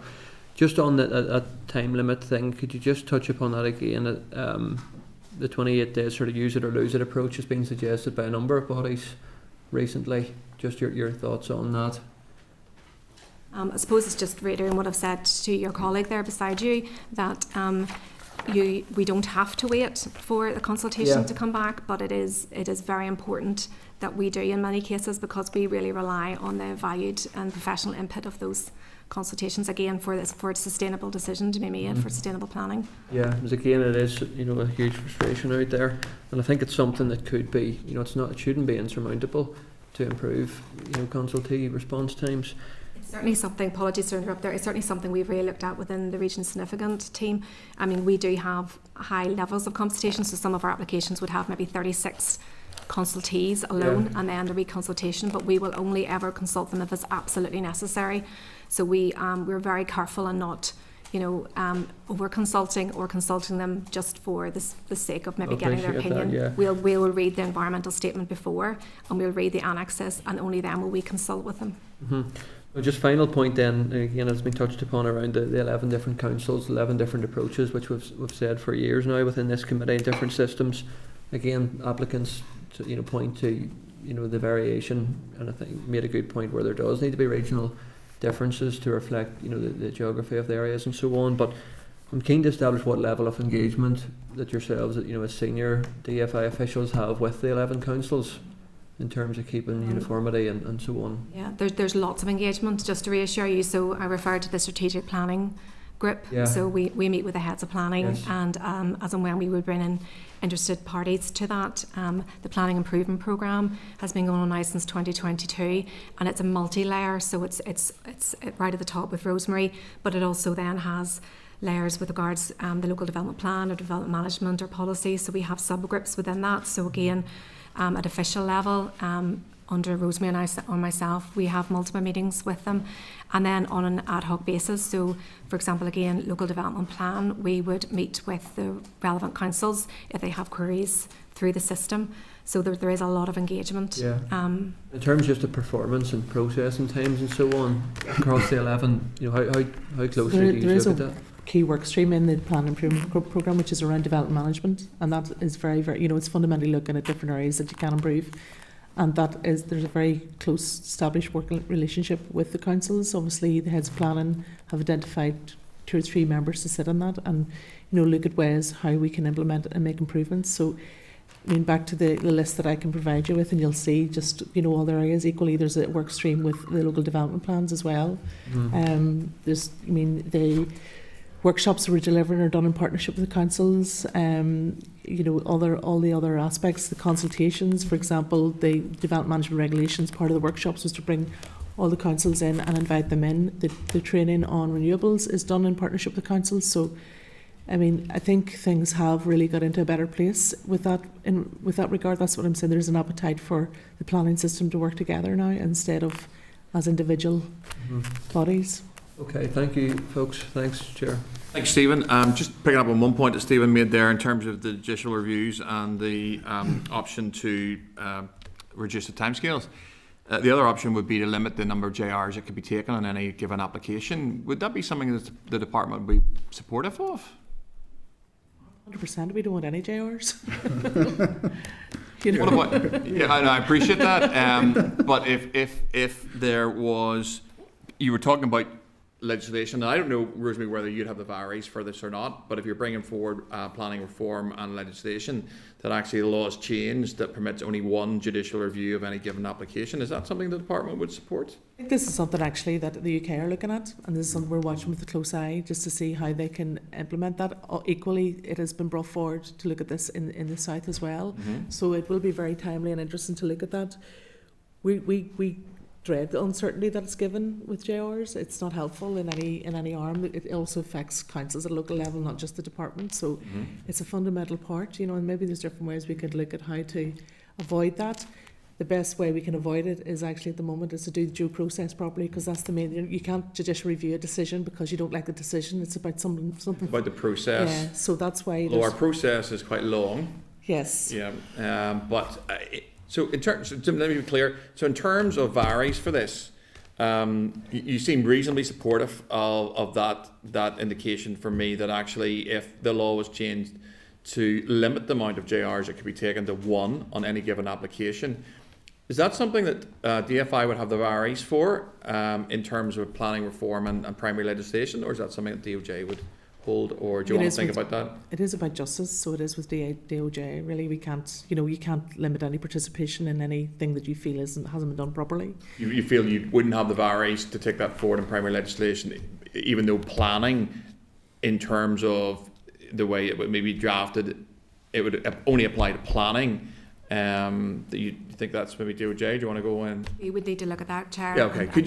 I'm happy to you guys have a look at that and maybe get back to us. Yeah. But I suppose again, it's coming back to that people don't take a judicial review lightly, and I understand that.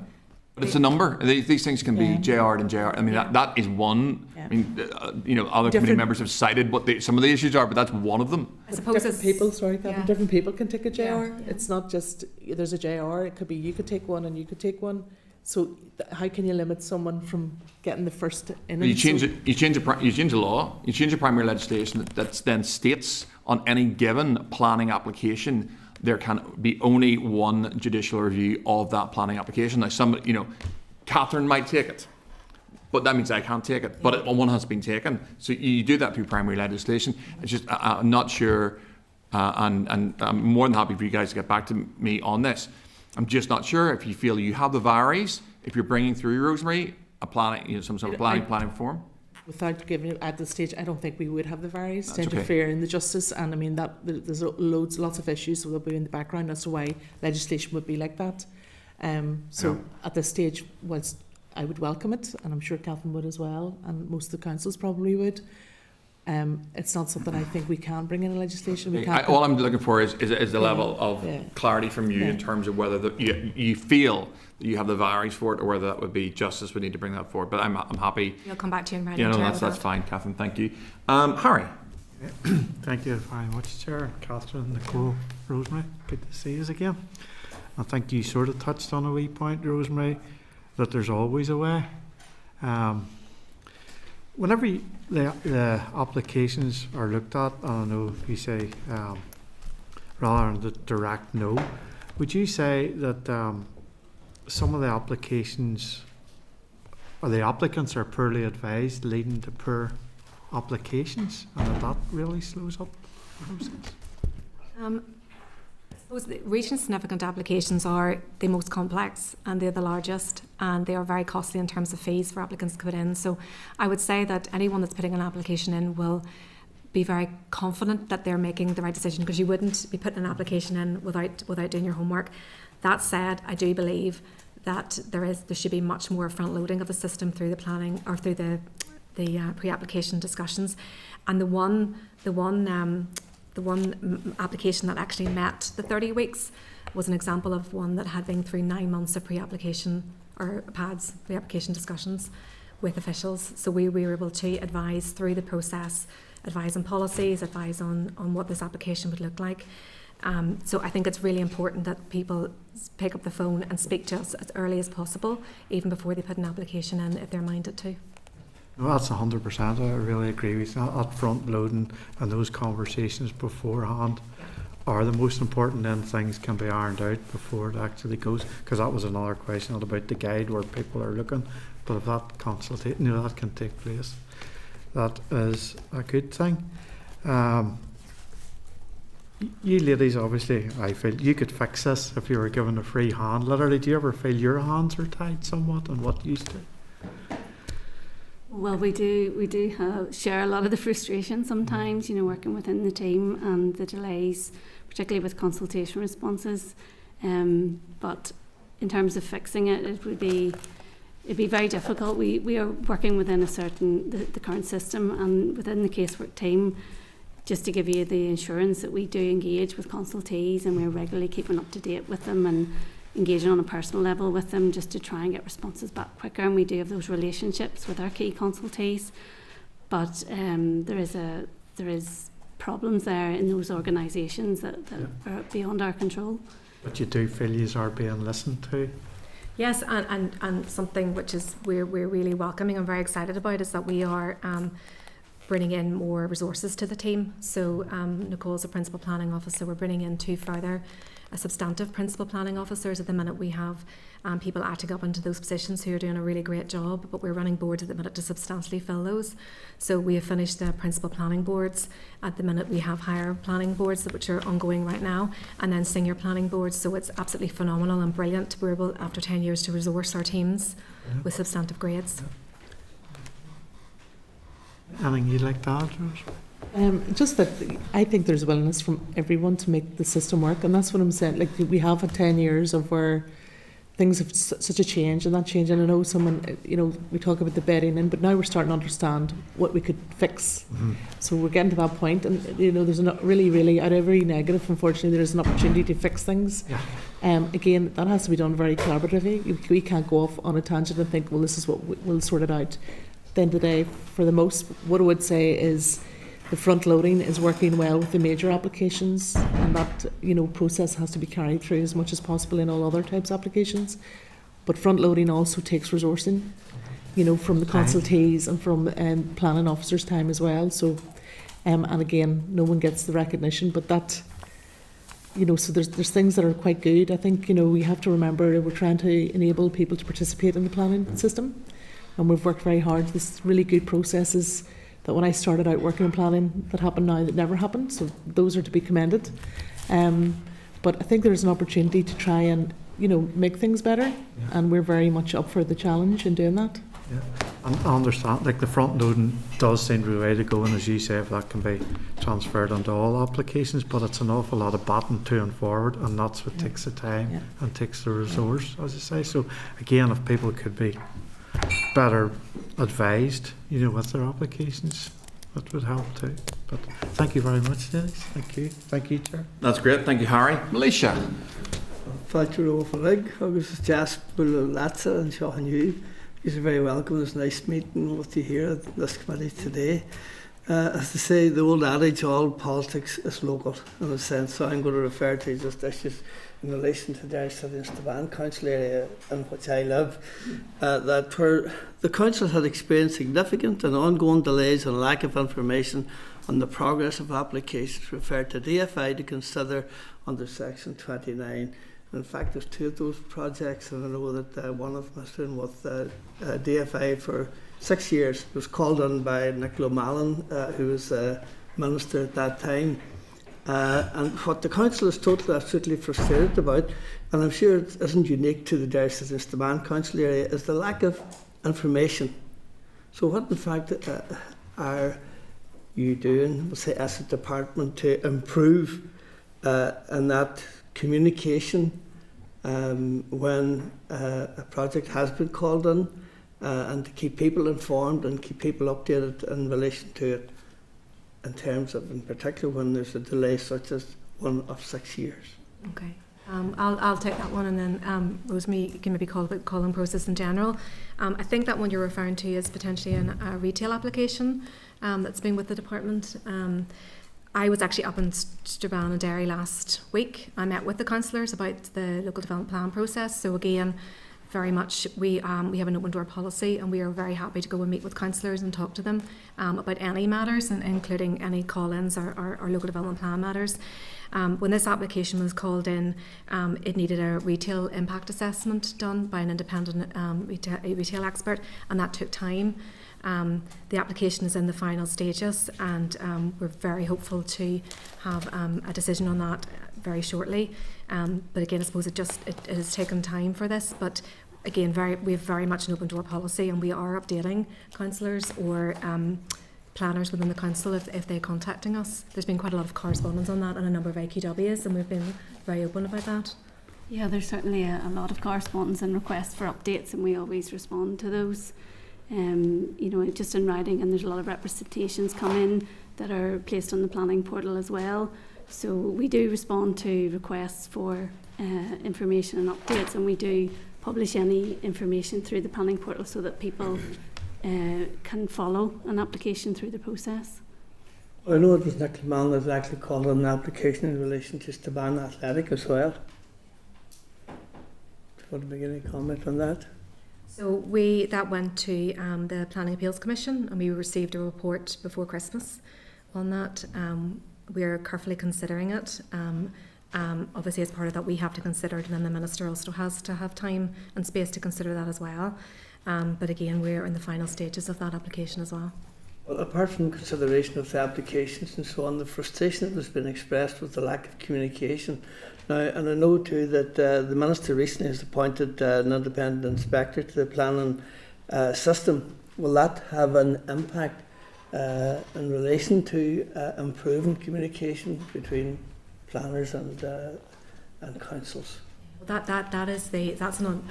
an alternative to the PAC. It's an additional resource to the plan. So that's at the bottom or the back end of almost of the things. When a decision has been made and it goes to a public local inquiry or an appeal, the independent inspectors then project will take that forward. So you're right, there's been 3 million additional resource put into the system, but that will be after a decision has been made on an application.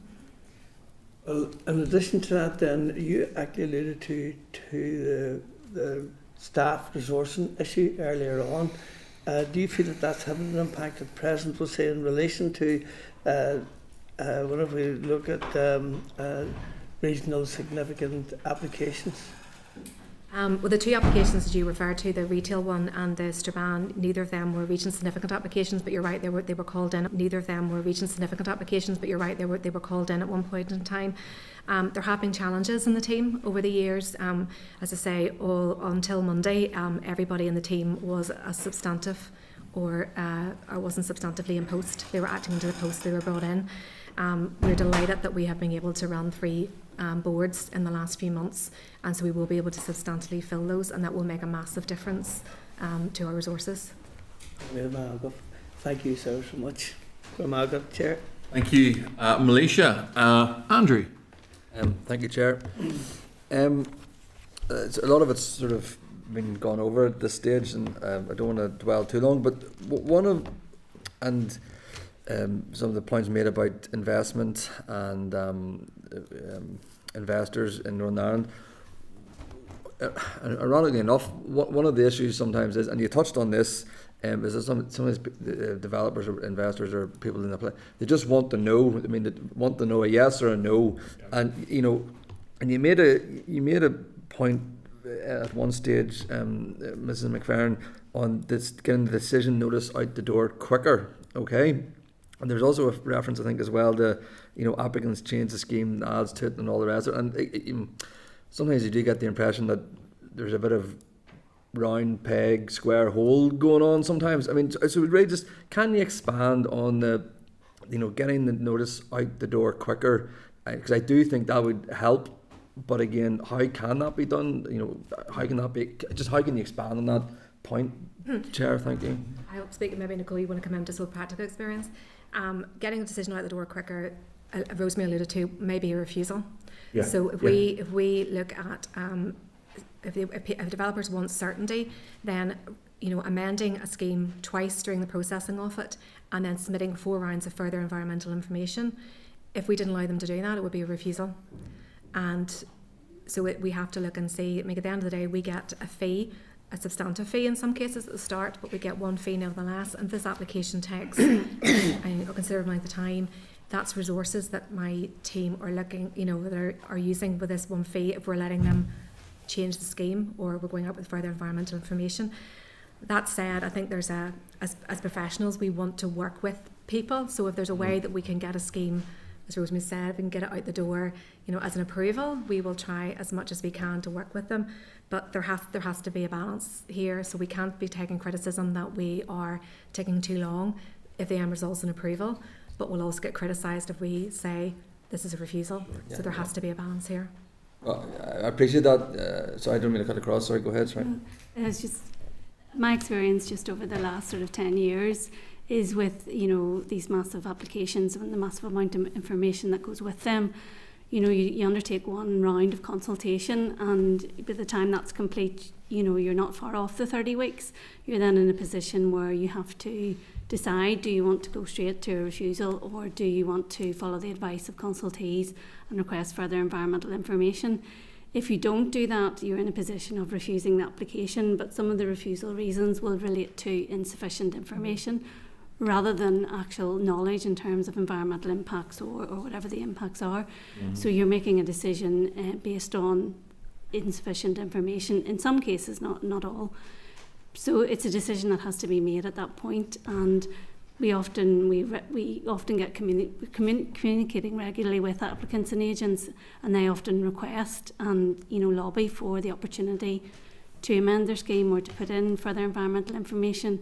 And it's very hard, given the significance of these applications, to turn that opportunity down. Thank you. Again, there's been a bit of reference to the JRs and judicial reviews and all of that, and whatever about great if there wasn't or whatever. But in my head, and just from memory, the bar below that is the call-in process. So it is. And again, does that need looked at? Does that need reviewed? Does the criteria there need changed in any way? But at the same time, you are trying to balance the ability, to have that engagement with the public, with the politics of it all, if that makes sense for the local knowledge. Yes, the judicial review, but then that call-in process as well. Is there an issue there? Could that be strengthened, tightened up, looked at? I'm just Does it even play an issue with prolonging the whole process? I'm just trying to find my stats here, because we do have stats in Colin. We actually haven't called anything in, or the Minister hasn't called anything in the last number of years. 3 years. Yeah, 3 years there's been nothing called into the system. Right. The call-in is there in place. It's an important mechanism of oversight. We get a lot of correspondence from third parties that want us to call in things, and we have to carefully consider that. But there's a lot of people that want a certain decision to be made by the department or by the Minister. Interesting. Actually, that is interesting. Just going on. Obviously, renewables. Is there a lot of those things that are stuck in the applications and with the prolonged times are really significant renewable projects. And you mentioned there about changing it from reasonably significant to major. And again, just you've referenced that already, but just expand on that a bit, or what more views are on that really? Well, as I think I said at the outset, we have 9 region significant applications. 6 of those were with the Planning Appeals Commission and now back with us to reprocess.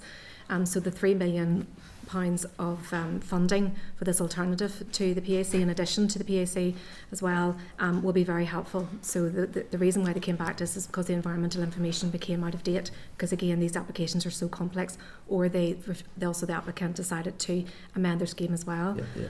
So just to give you a reference, at the moment the threshold is 30 megawatts, so anything above that comes to the department as regionally significant. With the amendment of the proposed development management regulation thresholds, that could go up to maybe something like 70. We haven't finalised that yet, so that would mean it would take quite, and that's also to reflect that technology has advanced since we would have initially brought out that legislation, because now turbines are more efficient. So that's what we're trying to do, is take that into account and forward project that we're not in this scenario in 5 years' time again. So it's really trying to leave that most of these, particularly renewables, they're coming to the department because of that threshold. Really does an application for a wind farm in a local area need to be with the department or be deemed to be regionally significant. So we're hopeful with that legislation that would mean that they won't, going forward, they'll be with the local councils unless there's other reasons to call them in. There could be other reasons that are regionally significant about that development. Just one quick one. I'm trying to be, and this goes obviously for renewables, but also I think we've had telecommunications infrastructure. Permitted development, what role could that play in maybe easing some of these, or streamlining some of these? And again, how do we compare to other jurisdictions when it comes to permitted development in this regard? Permitted development falls under my side in terms of legislation, so we keep up to date with that. In fact, we're actually undertaking a review on telecommunications, what we can do to sort of streamline that. Again, the likes of telecommunications sits mainly with councils. Very rarely would we ever have anything around telecommunications, obviously unless it was a massive mass that supplied, a region. So, that we do keep up to date. We've just brought forward legislation for reverse vending machines. We reflect what's going on, and we're very much in line with the UK and England and Wales. Just Chair. Good, thanks for that, Andrew. Rosemary, may I just pick up on that uplift of 30 megawatts to, I'm not going to hold you to it, but you sort of 30 to 70, whatever it was. That, just to be clear, the department are looking at that at the minute in terms of... That's the next stage. This is the consultation. Yep. The next stage of the Development Management Regulations review. Just to say that is only a draft at the moment. Yeah, but, okay. This is just what's come back from the initial consultation. It may change subject to people's views, but that's that. I'm trying to make you understand the sense of that. So it's just really looking at that. There are other aspects, not just renewables, that are covered in that as well. Yeah. Oh, look, that's very positive. Yeah. Picking up on a really good line that Andrew took on that one, because I think in the context of Northern Ireland, in the context of where we are, and trying to be more focused in terms of renewables and clean energy and all that. We don't want to place, we definitely don't want to put barriers in the way of us being able to generate as much renewable as we can. I know that has been an issue, Andrew. Thank you for raising that. That has been an issue. So I'm really glad that the department have taken that on, and certainly the committee will keep an eye on that one. And so it's a consultation phase at the minute, Rosemary, and give us an idea of sort of very generic timescales rolling forward there. We've plans to produce, obviously subject to Minister's Agreement, we plans to issue another targeted consultation on this matter. Yep. I just believe taking that extra few weeks in the process to get it right is so important, rather than putting something out that the industries aren't happy with, or the sectors aren't happy with. So we're planning to get that out, subject to Minister's Agreement, before recess. Okay, so and that'll be as you described, as a more targeted consultation. That's fine. Okay. You'll be able to hopefully. What I would like to put out with that consultation is almost like a draft of what the schedules will look like, so you can read across and see this will make sense. Yeah. And then you'll understand it in the context of regional, local and major applications. And just to add to that, Chair, just that this also builds on the work that the Minister brought forward with the addition to the SPPS, the low carbon renewable, so the amendments to the policy then for the SPPS as well, just again considering the importance of climate change. And we in permitted development rights, just with work stream going on around our source heat pumps to make things more easy for domestic use and that as well. So we're very alive to all of that. Good. We work very closely with the Department of Economy on all of those regulations. So what they're bringing in, we're trying to match in with that. Okay, super. Thank you, Justin. Over to you, brother. Thank you, Chair. And thank you, ladies, for your evidence. It's been enlightening on many fronts. Have you read the FSB letter to our committee in relation to planning and major developments? I don't think the officials will have been cited on that one, Justin. To be fair. Haven't, Justin. Yeah. But if there's something you want to highlight, Justin, you could read it out there. I'll read certain elements from said letter. The Northern Ireland Affairs Committee report, Economic Growth in Northern Ireland, New and Emerging Sectors, published in March 2026, recognised the North's planning problems as long-standing and well-known, citing that they have received no evidence to date that the Executive has a thought-through, deliverable plan to address the historical deficits in planning policy and processes here. Pretty damning. Effective and timely planning decisions are essential to enable small business to expand, invest, and respond to market opportunities, supporting productivity and local job creation. Conversely, delays in decision-making can deter investment and constrain growth. Therefore, a responsive and efficient planning system plays a key role in fostering business confidence, entrepreneurship, and economic development in the North. I could go on here, guys, but it doesn't get any better. But it's well, I guess where do you see the improvements and the direction of travel to actually make improvements on this front, where we're not hearing much evidence of it, and you know, this is not just along with in relation to small business entrepreneurship. This is major to obviously significantly significant size, scale of projects and regional projects and infrastructural projects, which are all caught up in this. How do you respond to that? Well, I suppose it comes back to we haven't just started a journey to improve. The planning improvement programme was put in place in 2022, and it formalised improvement that would have already taken place, whether it was a review of policy or a review of best practice. And we are now at phase 2, and as Rosemary has said, working very closely with all stakeholders, including local government and consultees, the consultee forum, to improve the whole system. I don't have the letter in front of me, but I'm very happy to meet with FSB. Very happy to meet with them, and I know Rosemary will too. Yeah. And we do that regularly to see what their concerns are. If it's about a specific application that's maybe with the department, I don't think it is, or if it's more general in processing, to see how we can assist. I think Justin would be really helpful if SFB could actually provide us examples of where they find the delays, because we can be very sweeping in general, and equally someone else with a different perspective come out and say, well, actually, at a local level, I've had a brilliant experience, and we've had that as well. So, there's good examples of where major development, particularly, and this is one thing, is our majors are at the best, if you're taken as a measure of performance, timeliness, our majors are doing pretty well, and they're doing better, and there's signs they're going to get better. And that is actually because of the good processes that are put in and the efforts are put in by local planning officers in those processes. So we have to recognise that. I think, to be very general, and the angle this is coming at is almost always about economy and investment, and we're very open to that. But you have to remember that these projects are going into local areas where local people need to have their say.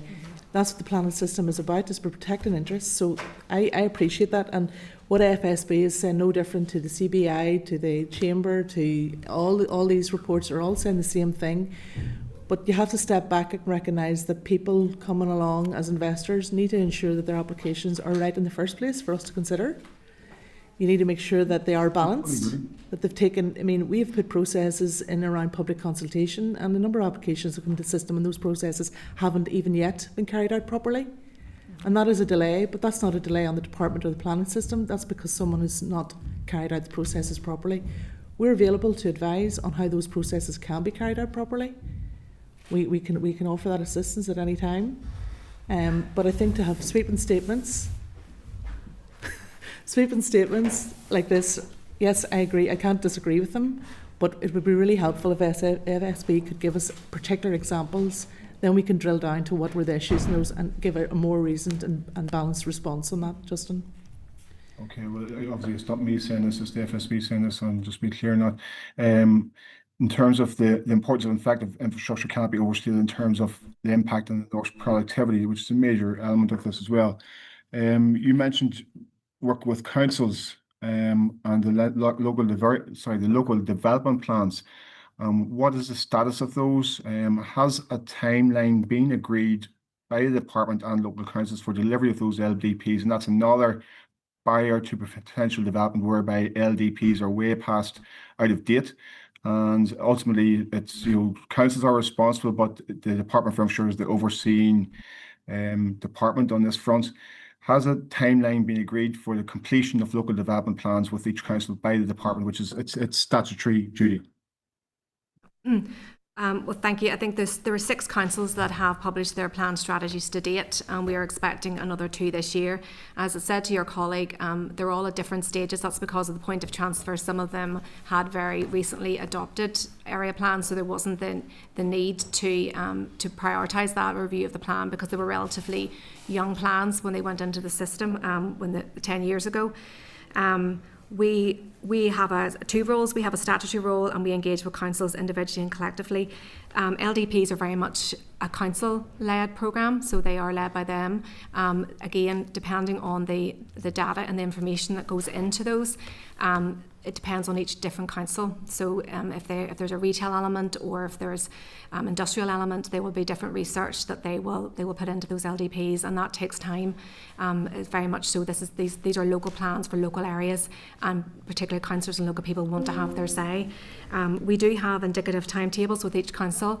The LDP team that works under me as well regularly meets with these. As I say, we were up in Derry last week meeting with our colleagues up there, and we regularly meet with them on issues based and also their timetabling as well. Okay, can we get a copy of that indicative timeline to start to this committee, please? Yes, we have put an indicative time at each stage of that back in IQWs, but we'll absolutely certainly furnish that to the committee. In terms of planning offices, which I deal with and all of us deal with on a regular basis on multiple fronts and multiple applications, complex and simple, and just a huge variety on that front. Planners are working hard, under-resourced in offices which are not fit for purpose.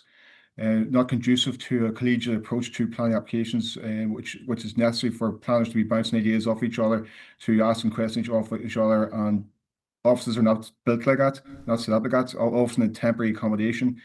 To what degree are planning offices working in inadequate environments and under-resourced environments?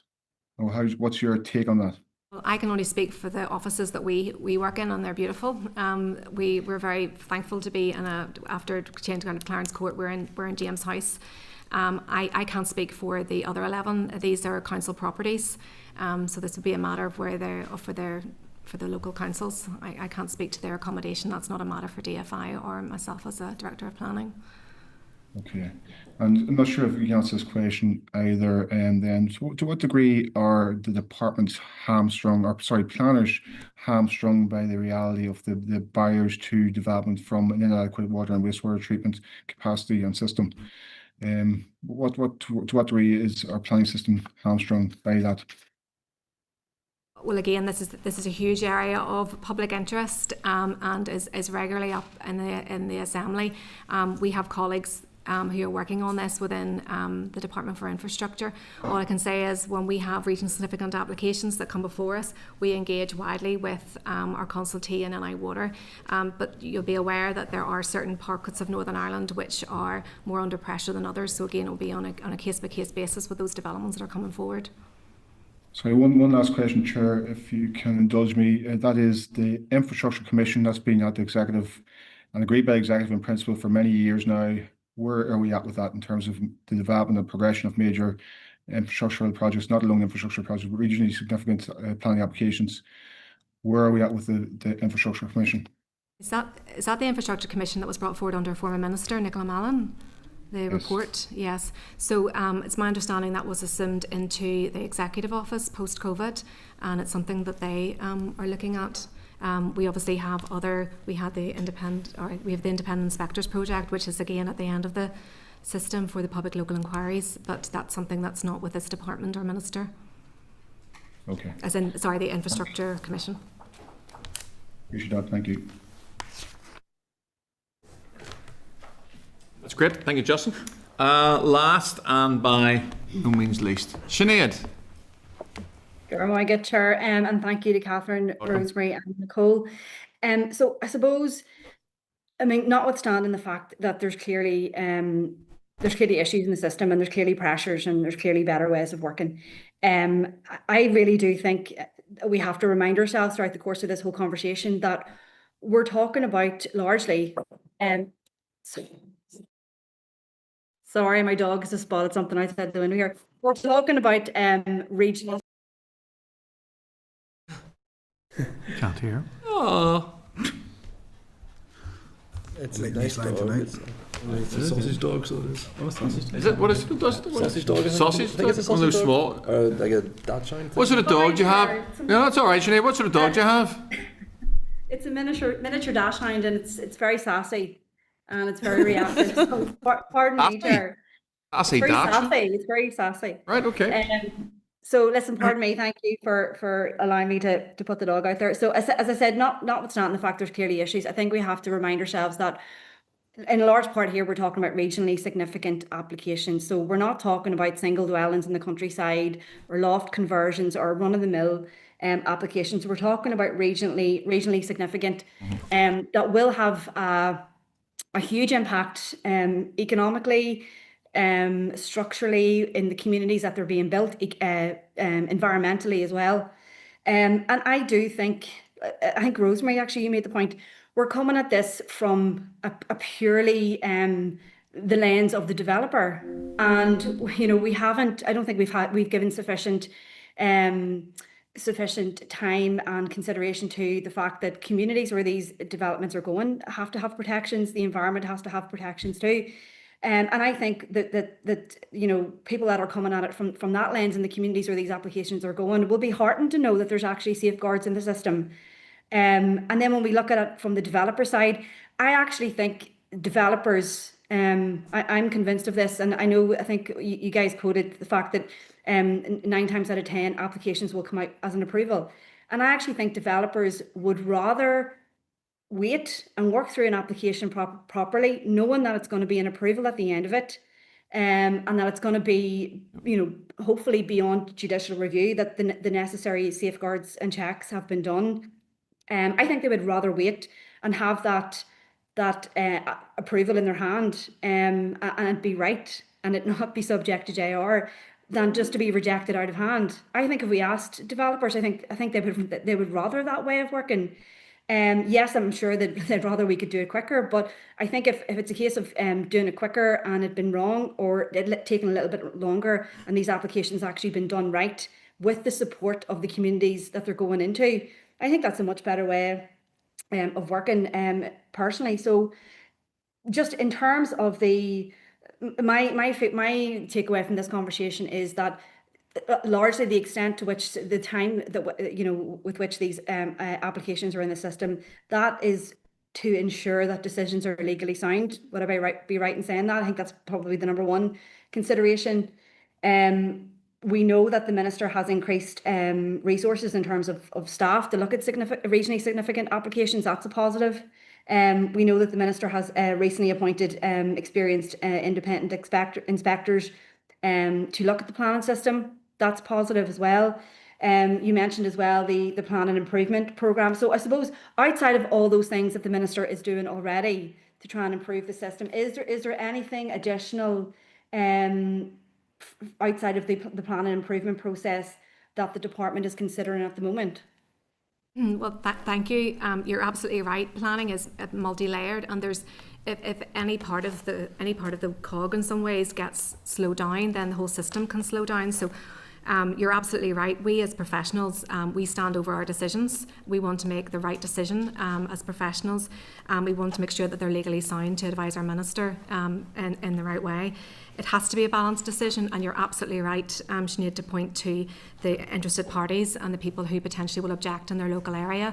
Some of these applications, we receive thousands, if not tens of thousands of submissions, and just to assure, they are all read. And officials, this takes a huge amount of time, but they are read because we really respect the opinions of people that write into us and flag issues to the Minister. We then look through to see whether or not consultees need to be informed about any of these matters. So again, that just shows the level of detail and the level of respect that we give each of these consultations that come in. Also, just bearing in mind with the consultations in the local community, the pre-application community consultation process, which was brought in last year by the Minister, is also now putting in a 12-week mandatory period before an application is put in, and in that time there has to be a website to maximise the amount of information that people can view, and then one face-to-face meetings. Again, this is front-loading the system, but it's making sure the developments in the local areas that people are very informed of what's going on. Bar resourcing and looking at what we can do working with consultees. I suppose Rosemary's already alluded to it. We are having a full system approach through scoping for legislation, and then also looking at our policies as well. So it's just that there's a multi-pronged approach again, which started before the formalisation of the planning improvement programme and the NIO and PAC reports, but it's definitely a multi-pronged approach now to try and see anywhere. Bearing in mind we also have our day job to do as well, to try and get information up and out the door. I think it's very important, Sinead. And I think this is what you must remember, is that if you take a look at any infrastructure regionally significant application where there is a challenge, it is actually the interested parties in the areas that bring the challenges. So if they're not made part of that process, and just in my experience in planning, if people can give their opinion, you don't necessarily always have to agree with it, but as long as they've had their opportunity to say what their concerns are, they can live much easier with the outcomes.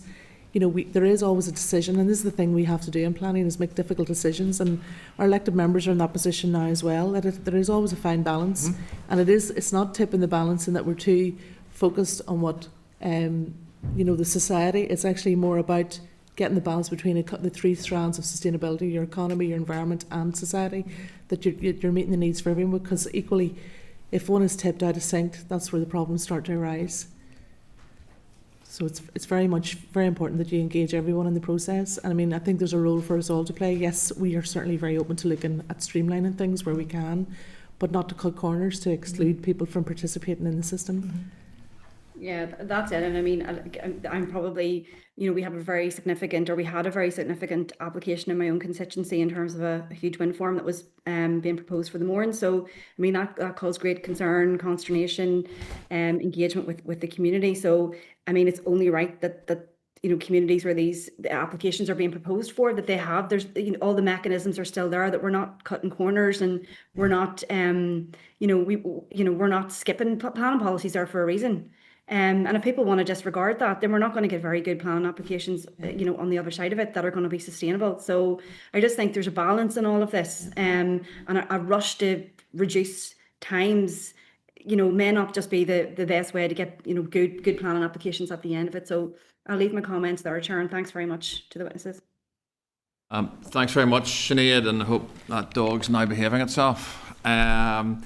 Just picking up on a theme that Sinead mentioned there, I think it's fair to say that no one in the committee is probably suggesting that, you know, things are rushed. We want to have, as Sinead pointed out there, proper procedures in place for this. I think it was Rosemary who mentioned economy, environment, and the social aspects of planning, and all of those are important.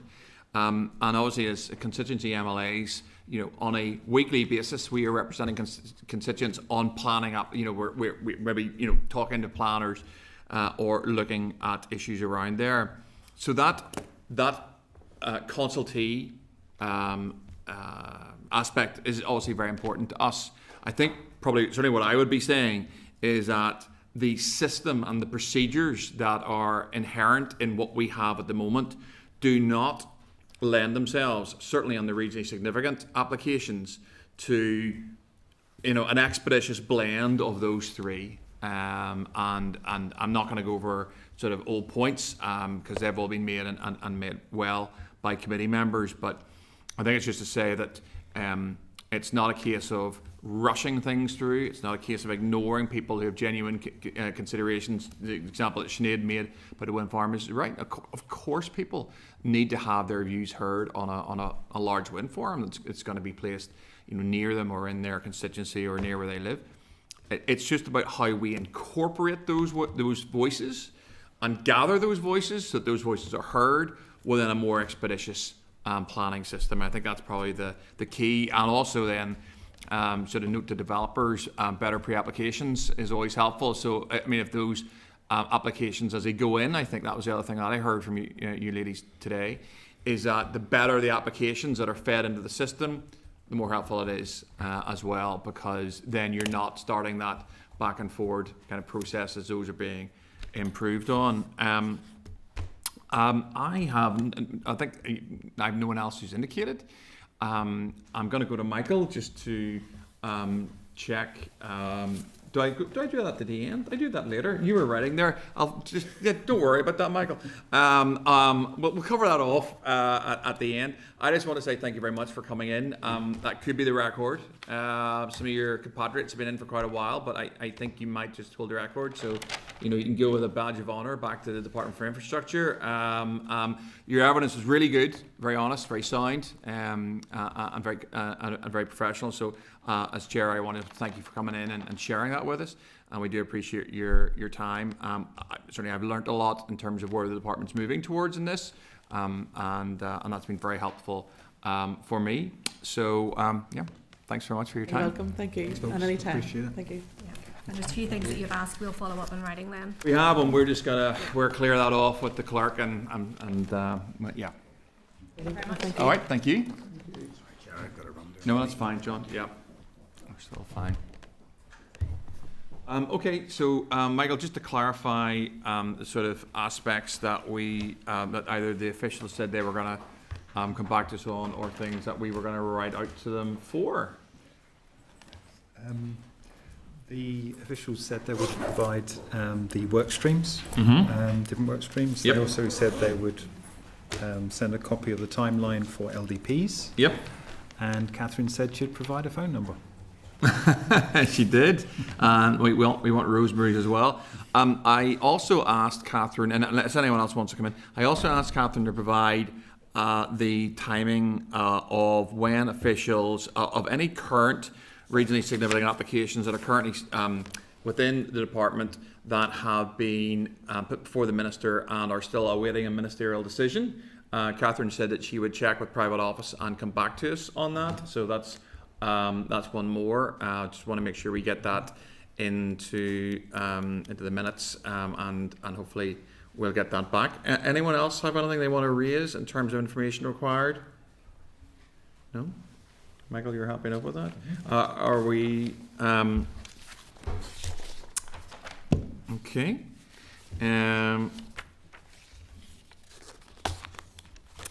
That's okay. In terms of the planning review then, just to close this one off, our members content that we don't require, apart from what we heard today and stuff that's outstanding, we don't require any more information in terms of the planning review. Are people content that... Sorry, Chair, maybe just to go back briefly on that previous point. Sure. Just correct me if I'm wrong, but the actual detail of the remaining or the current regional significant applications, yep, the figure was talked about. Have we got, I think we've written to get the details on those, is that correct? I believe we have. Yep. That's going to come back soon, hopefully. So that's 9 at the minute. Yeah, it'd be good to see the detail on those. I think it would be. Let's see. Ask for that then. Yeah. So it's just to tie off if members require any additional evidence, or anyone wants to highlight any additional evidence that we want to hear, specifically on the inquiry. I don't think there is any, but just to give people that option. If members there are then for content that we get a draft report at next week's meeting that we can have a look at in terms of the inquiry, the evidence that's been taken, and for members' consideration, and we can obviously edit and make comment on that. We're trying to leave ourselves enough time to get a motion through on this within on the lead up to recess. So anyway, our members content we get a draft report next week, and we'll have a look at that and see what we think. Good. Okay, and just I need to seek agreement to publish responses to the planning review. Just stuff we've got in. Members content to publish that.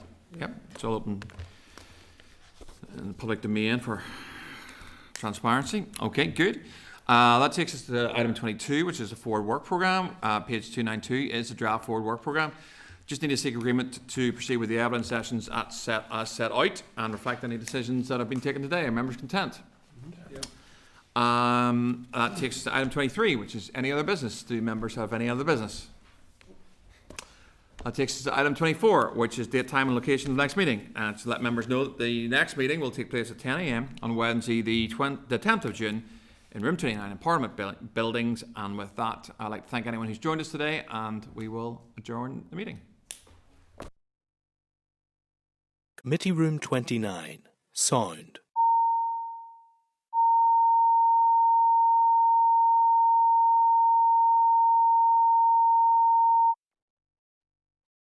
Committee Room 29, Sound.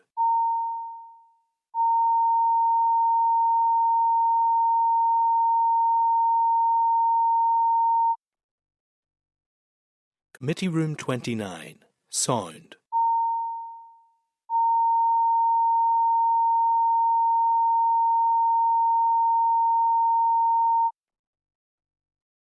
Committee Room 29, Sound.